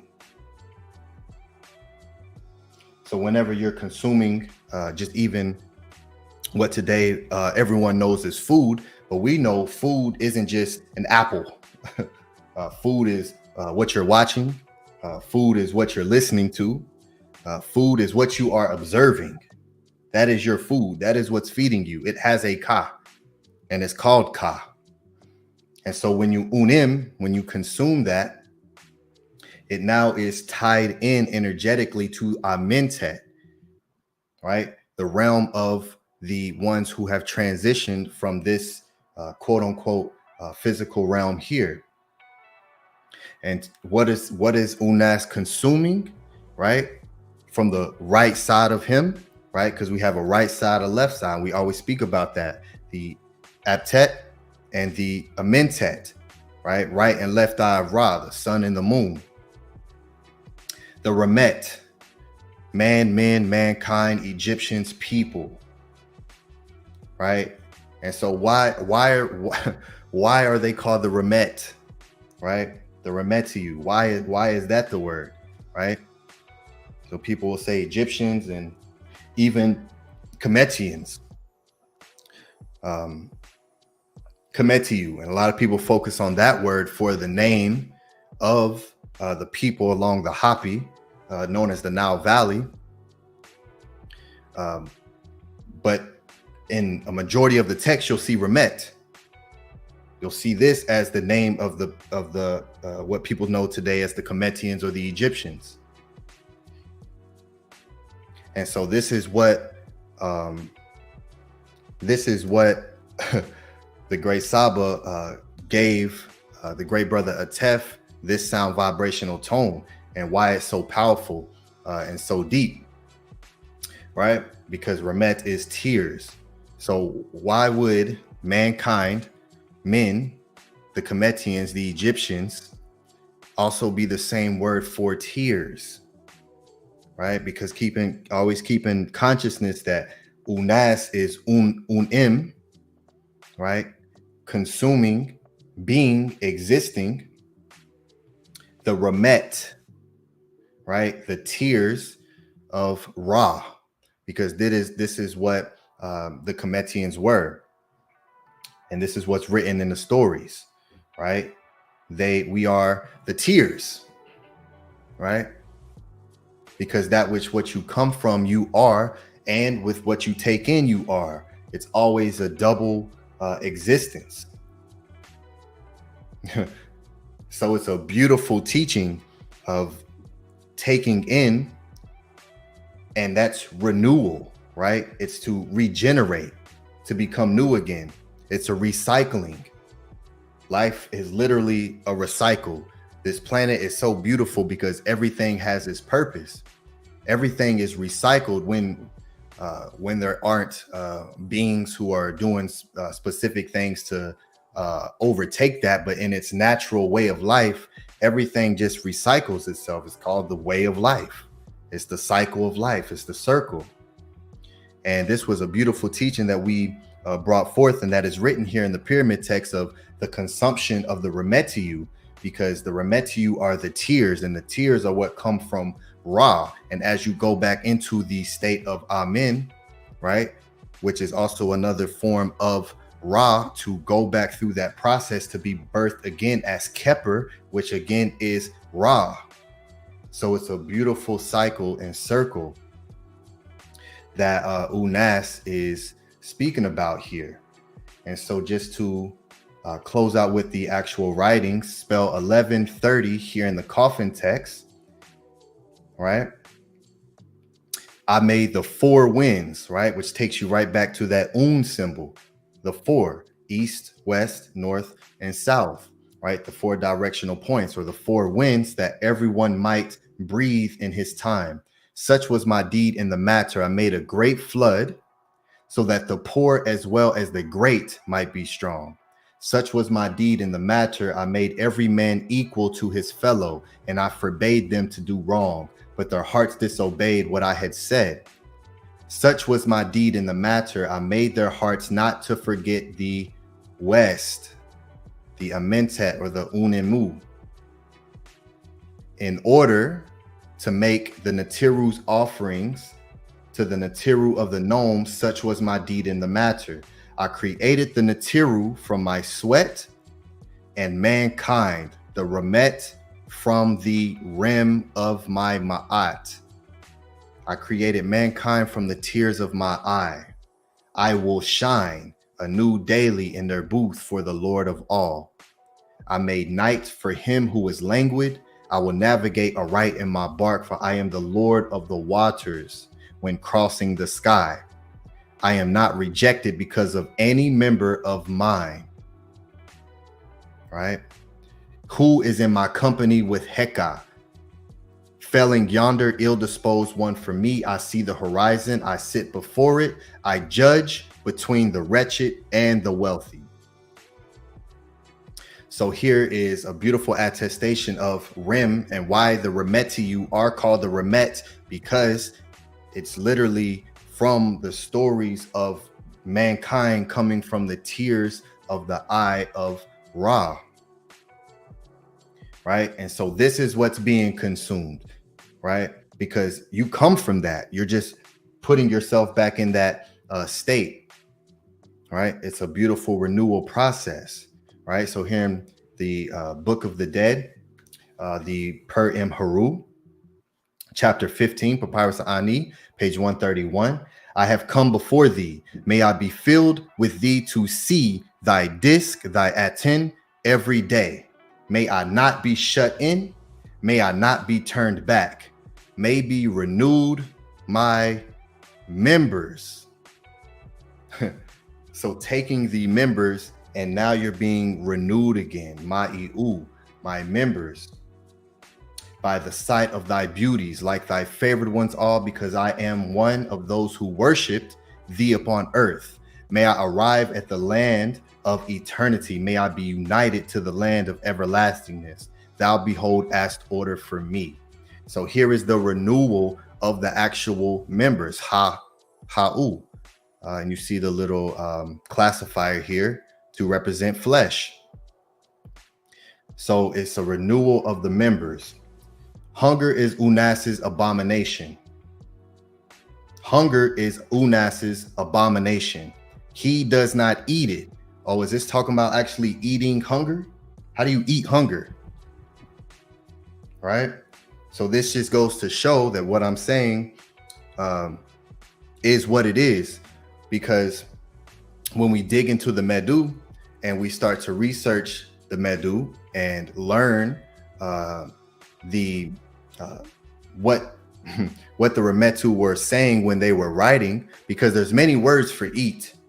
It's not just one word, right? So why did we choose that word? And why, when you spelled that word, was it just the symbol with the double slopes? All of that takes place. So here is hunger is Unas's abomination. He does not eat hunger. So this just proves that what you eat is not just a physical apple. Because Unas doesn't eat hunger. Thirst is Unas's abomination. He does not drink it. Thirst. You don't drink thirst. You don't eat hunger. Unas, in fact, is the one who will give bread to those who are.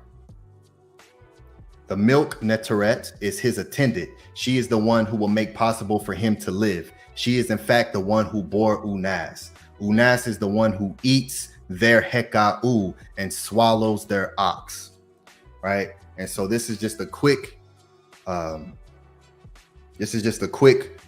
something I put together to teach on the opportunity that was brought forth of what people know as the cannibal hymn and how it's not cannibalism at all. That is a terrible name for this writing and has nothing to do with what's taking place, right? So hopefully that clears up everything there and further enlighten some of these readings that the great brother read here in the pyramid text. So to our Hindu great brother, for reading that and for giving me the little bit of time to put that together and go through that. So Tuan Hinu. Otep, Tuan Hinu to you, great brother. That's what I needed. That right there, Minku, that's what we needed, right? Most definitely.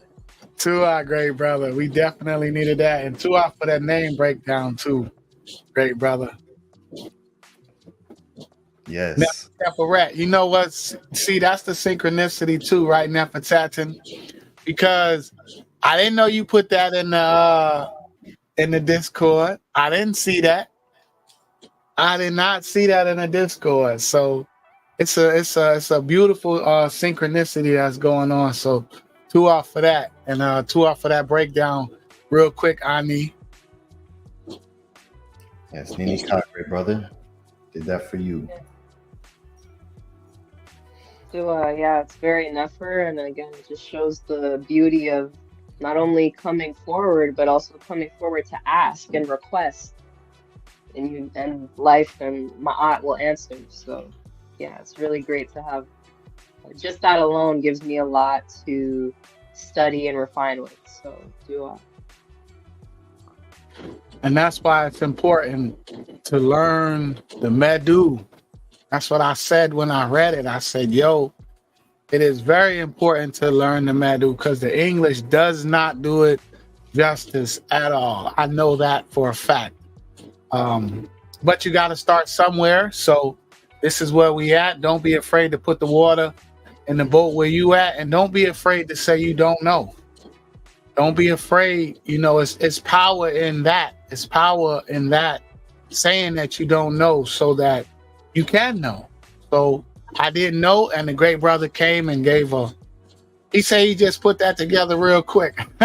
It's beautiful. What a beautiful gift, everybody.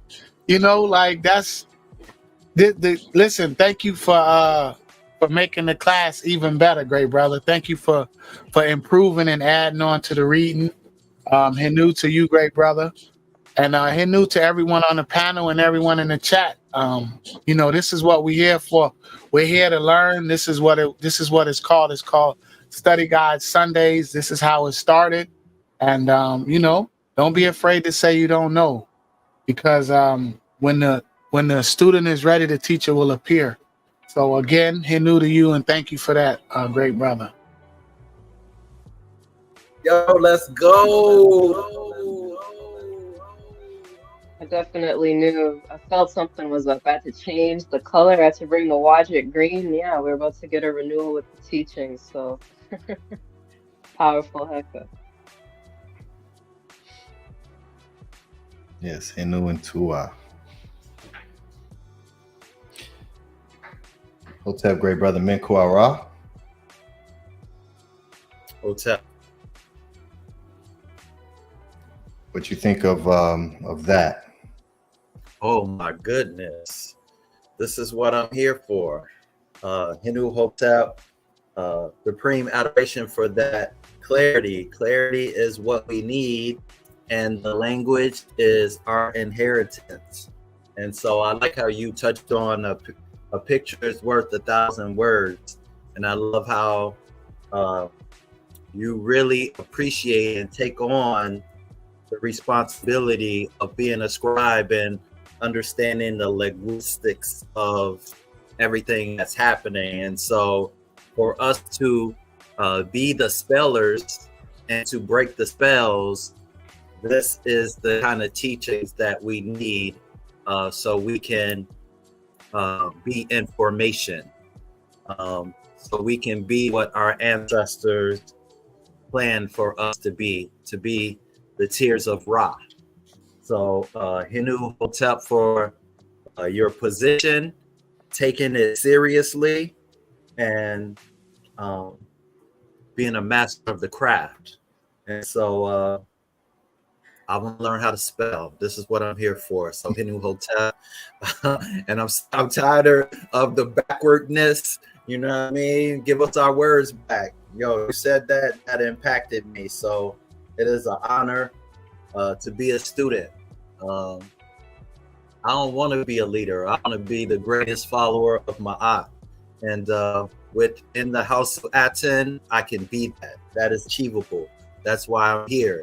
To be in this university, the Netaru. Hotep Hinu, Hotep Tua.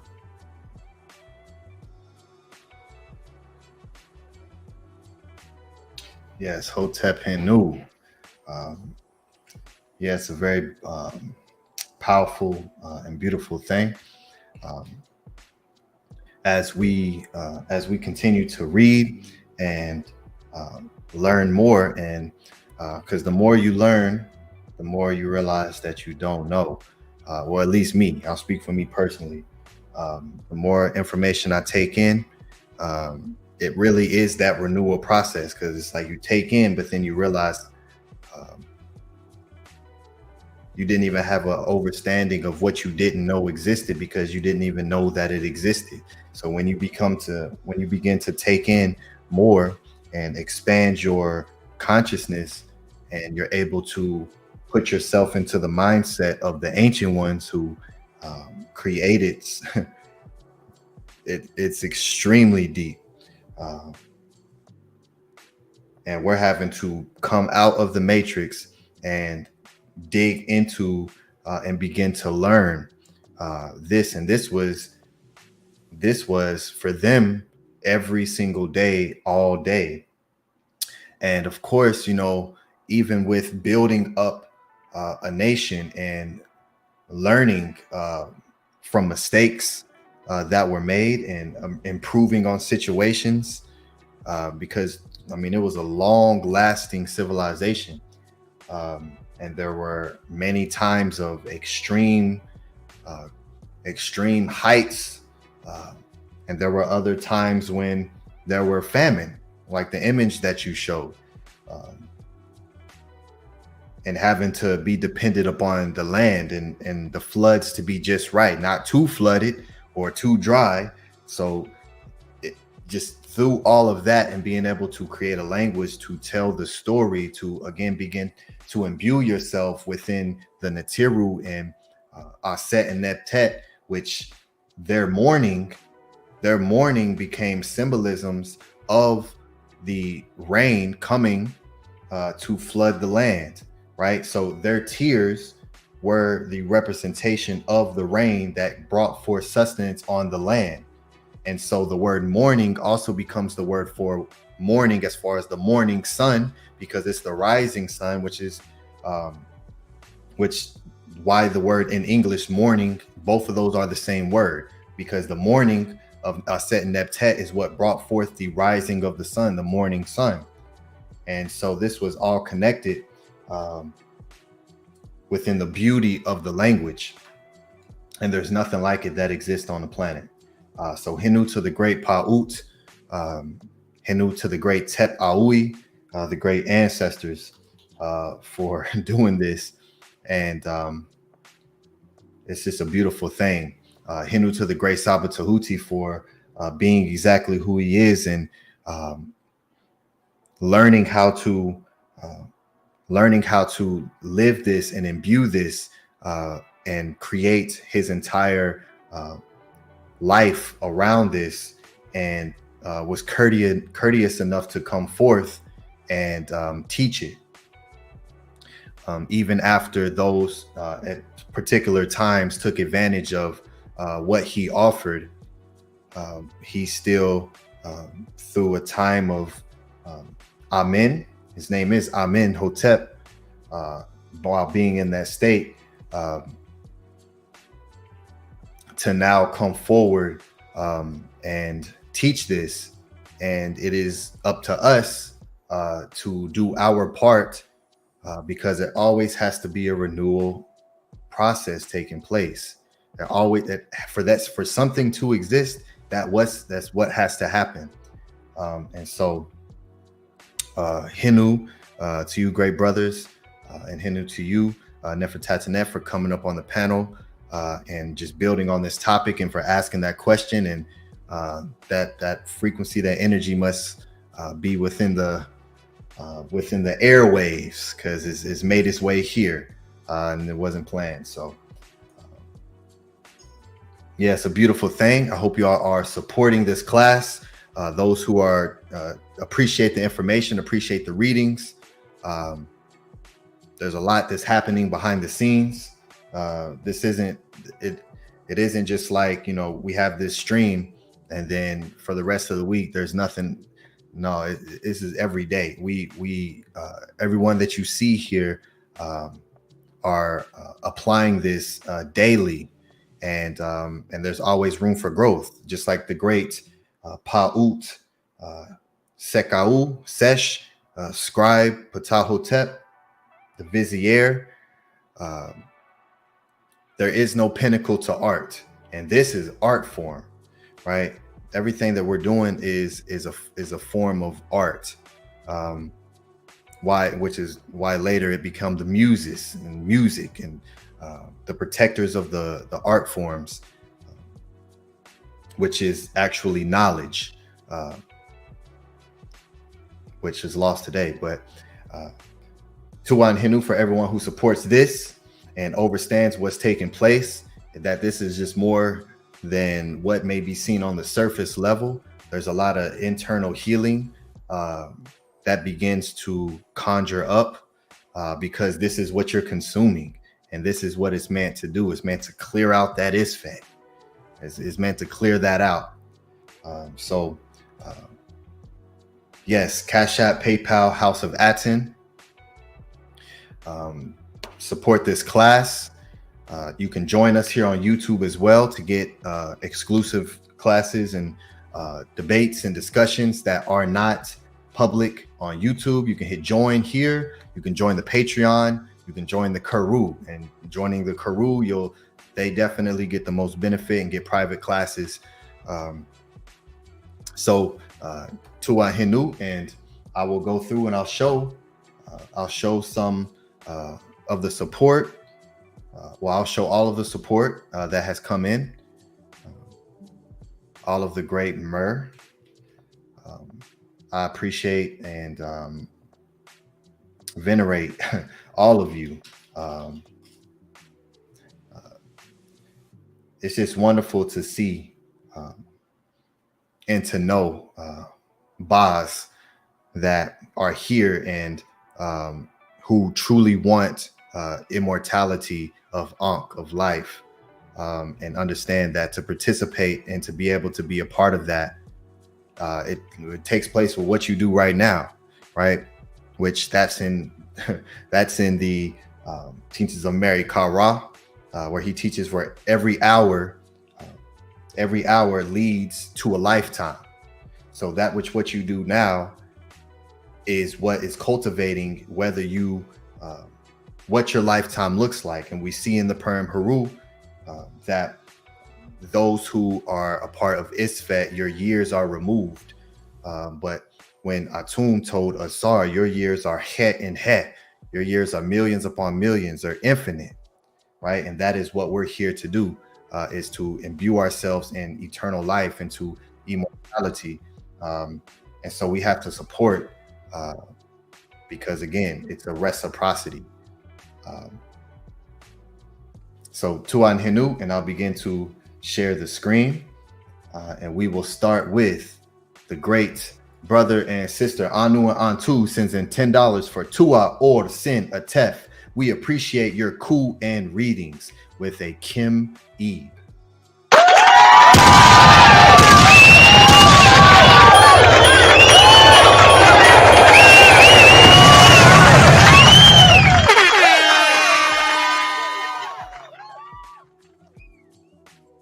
Yes, Tua Henu to Anu and Antu.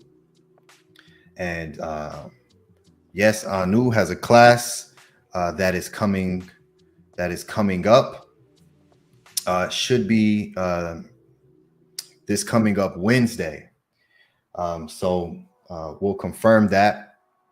But be on the lookout for classes throughout the week.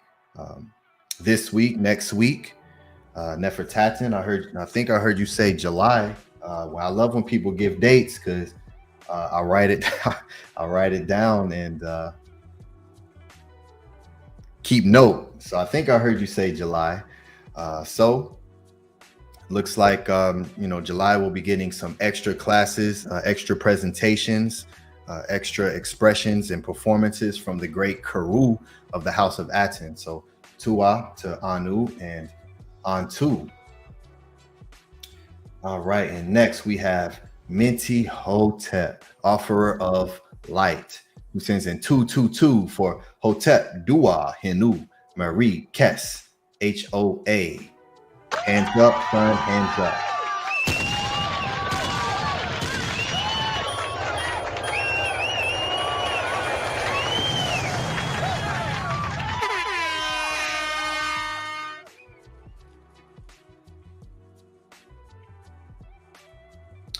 Yes, Tua Minty Hotep.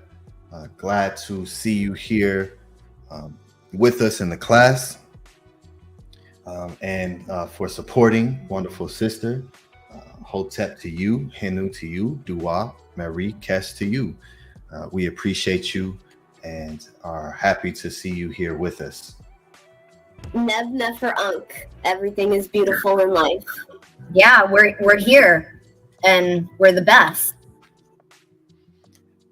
All right, next we have support received 508 from Mary Sekmet. Tua for the reading. Unas the slayer and eater of the Natiru.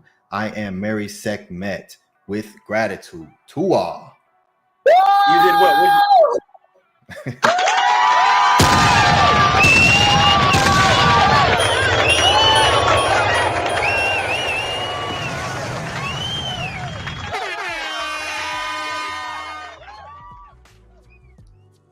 Tua, Hotep, Mary Sekmet, we appreciate you, Tua, for supporting and for the message that you put as well, and for being here with us live. Baby steps, yes, absolutely.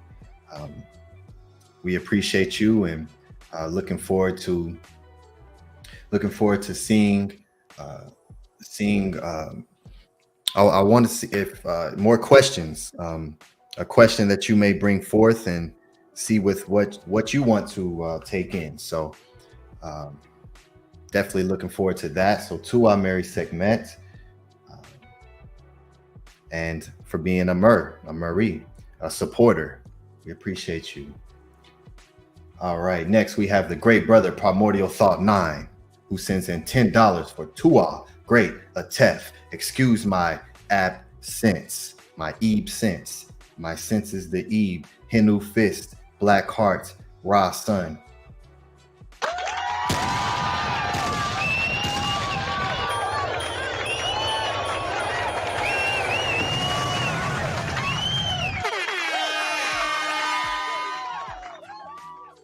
Yes, Henu to the great brother Primordial Thought 9.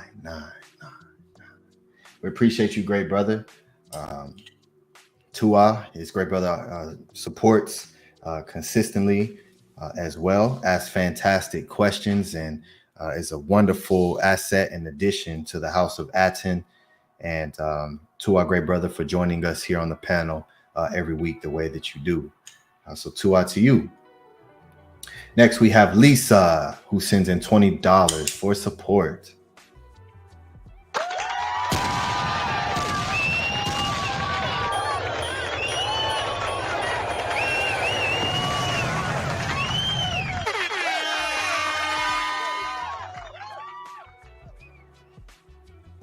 Yes, Tua Henu Lisa, very consistent supporter. We appreciate you. Sending much unk to you and watch it, and may the continuous growth of the young one within you be as successful as you are. So Tua and Henu for your support.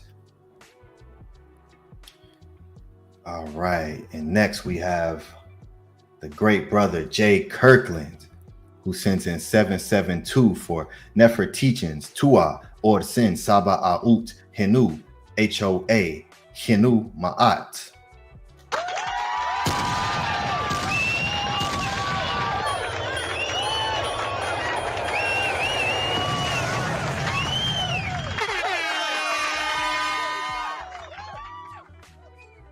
Yes, Tua to Jay Kirkland. Very Nefer brother here. We appreciate you and for your support. Great brother. Tua and Henu to you. Keep your Medu flowing and strong. All right. Next we have Oxafek, who sends in 2072 for Tua for the reading Or Sin Atef Rem Kim Ma'at Henu.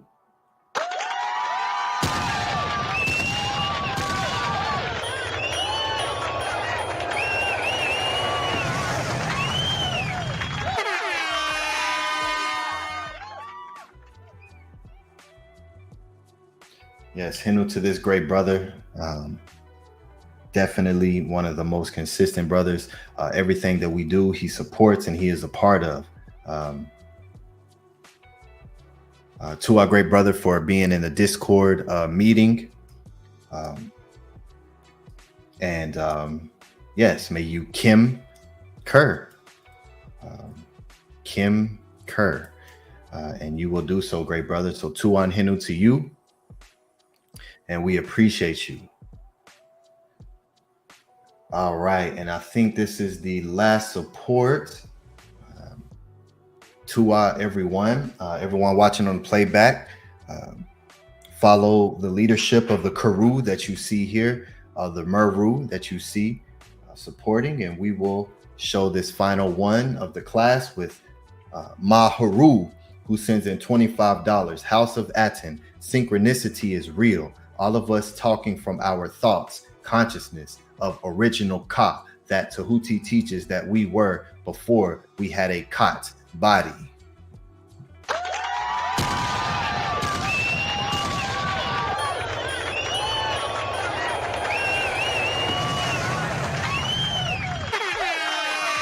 I don't play with pseudos. Hotep Henu Maharu. Yes, Henu to you, great brother. Very magical brother here. Heka'u, Tua, for your support and for your Nefer words as well. Another great Karu, House of Aten member. We appreciate you and may you find success in all things that you are wanting to. So Tua and Henu. All right, so we will. Oh, peace, great brother, Primordial Thought 9.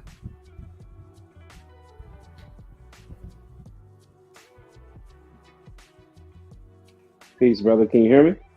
Yes, I can hear you. Just want to say Hotep to you. Yes, sir. Peace to you. Yeah, peace to you, brother. I was listening to your to the build up that you gave. They definitely need to change the cannibal phrase. I'm gonna tell you that right now.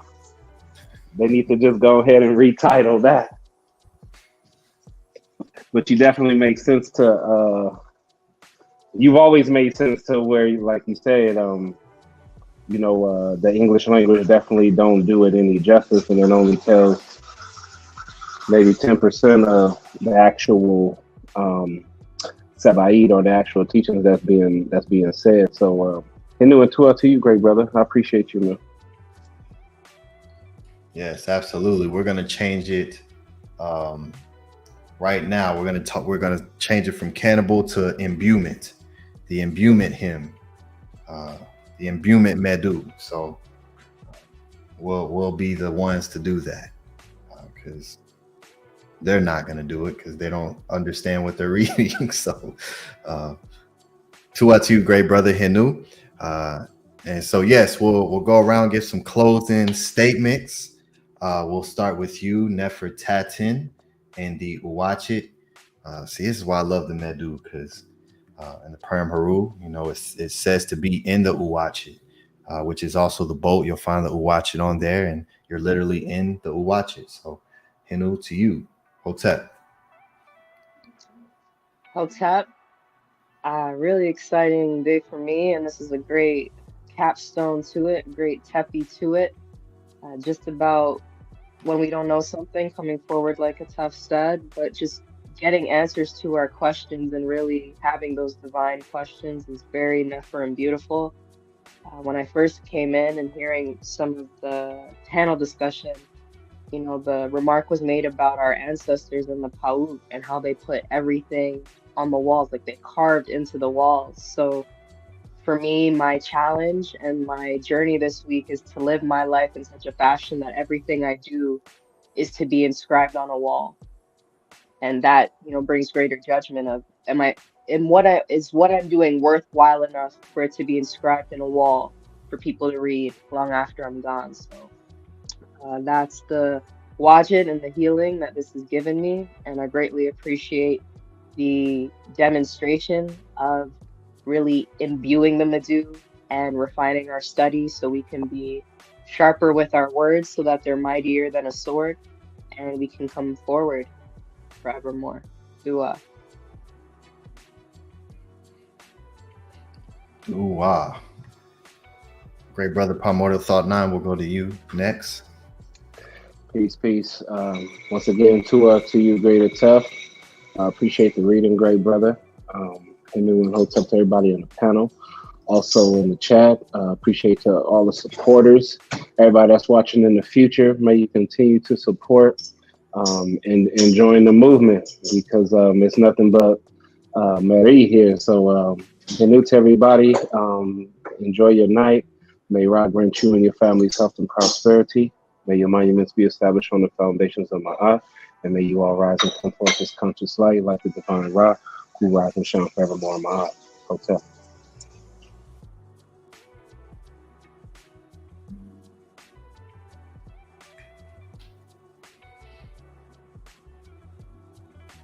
Great brother Menku Ara, go to you next, Hotep. Hotep. Peace and love, everyone. So for your attention.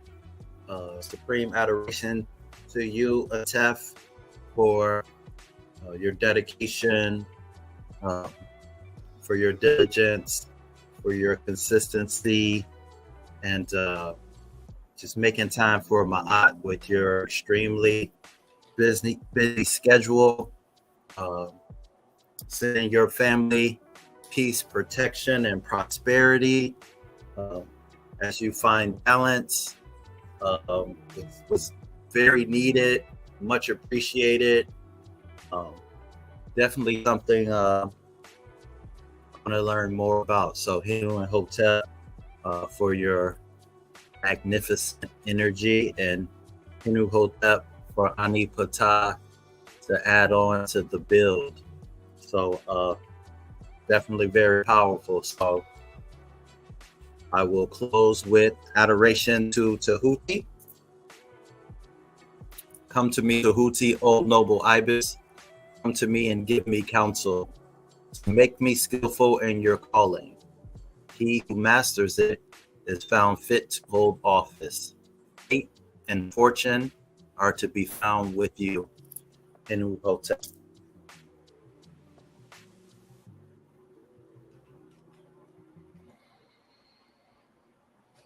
Henu Hotep. Tua, Tua to all of the great supporters of the House of Aten, all the great Meru. We definitely appreciate you.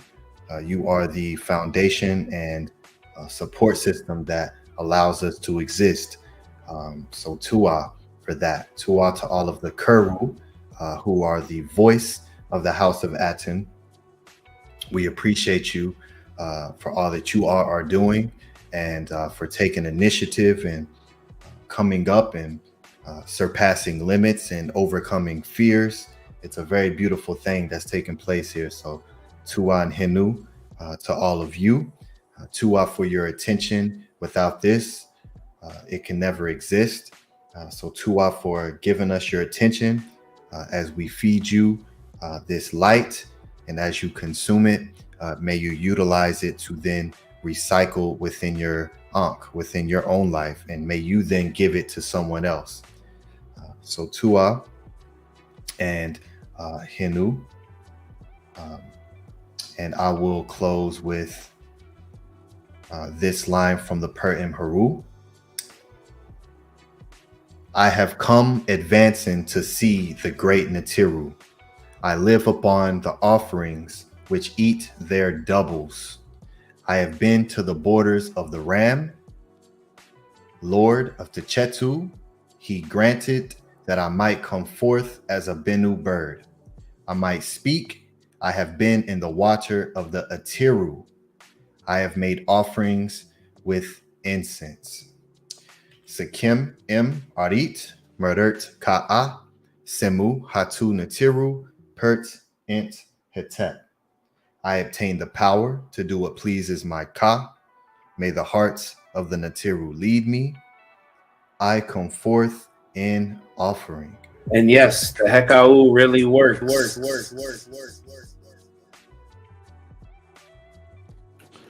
Otep, a beautiful show. Peace and love to all the supporters. Peace and love to you, great brothers. Peace and love, Ani, for definitely for that excellent add on. Definitely needed that, great brother. I appreciate you, brothers. Peace and love to you, Primordial Thought, and your family. Peace and love to all the supporters, Henu. Peace and love to you, Nefertaten. Peace and love to you, Minku. And with that, we will end with our beautiful affirmation.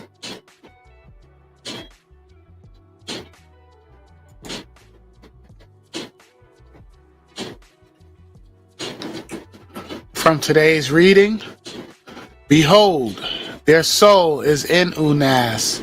Spirits there are with Unas. More abundant is his food than that of the Natiru. The flame of Unas is in their bones. Behold, their soul is with Unas. Their shadows are with their forms. Unas is with these, rising, hidden. A Sekhem having performed ordinances of plowing. The seat of the heart of Unas is among the living. On earth, this forever and ever.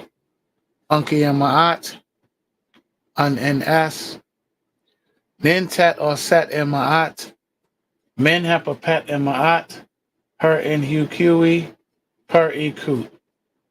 I live for Ma'at. I exist within her. I do not speak in the place of Ma'at. Every day I advance towards Ma'at. My being is surrounded in darkness. I come forth as conscious light.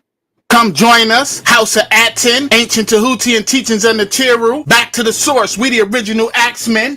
I don't play with pseudos.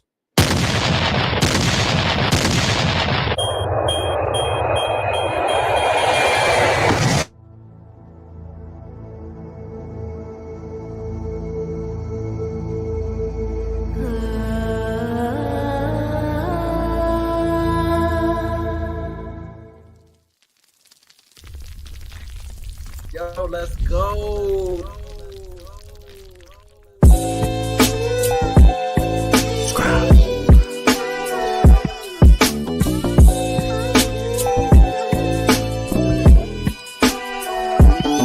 Shed. Closed my eyes, then I woke up back in my bed. I could see my room as clear as looking through a lens.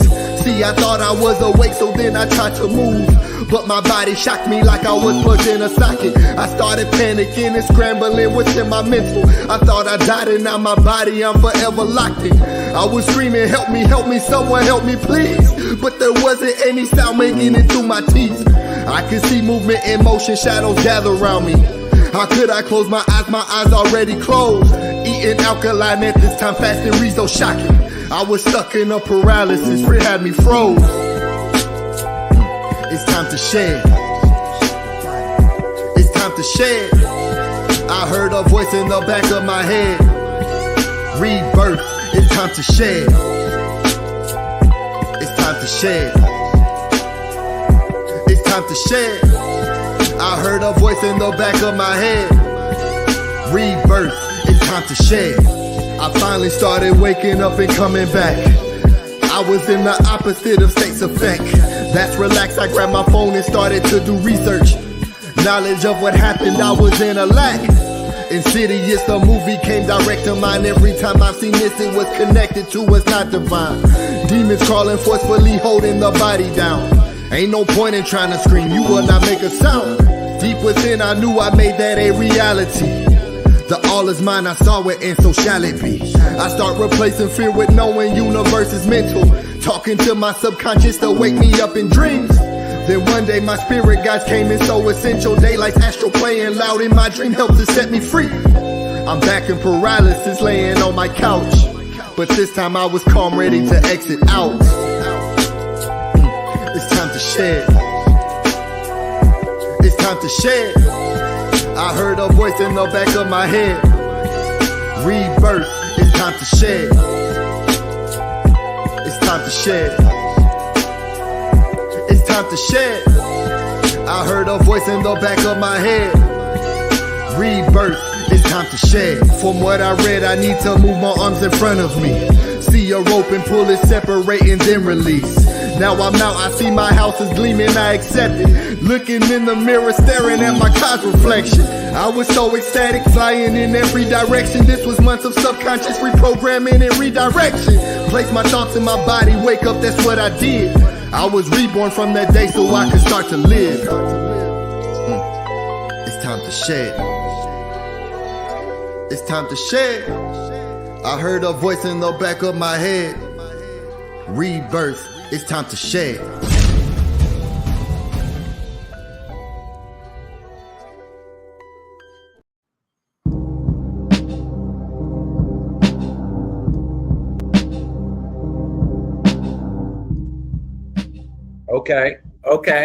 Okay. Uncle Jasanet, I'm complete while I am sleeping on my sled. Though I'm never sleep, not even when I'm dead. I will never die, eternal life, awake while in my dreams. I taught them how to shed, God is I, open portals, they'd rather watch strange instead. Stranger things in the double realm, like it's upside down, feet replace the head.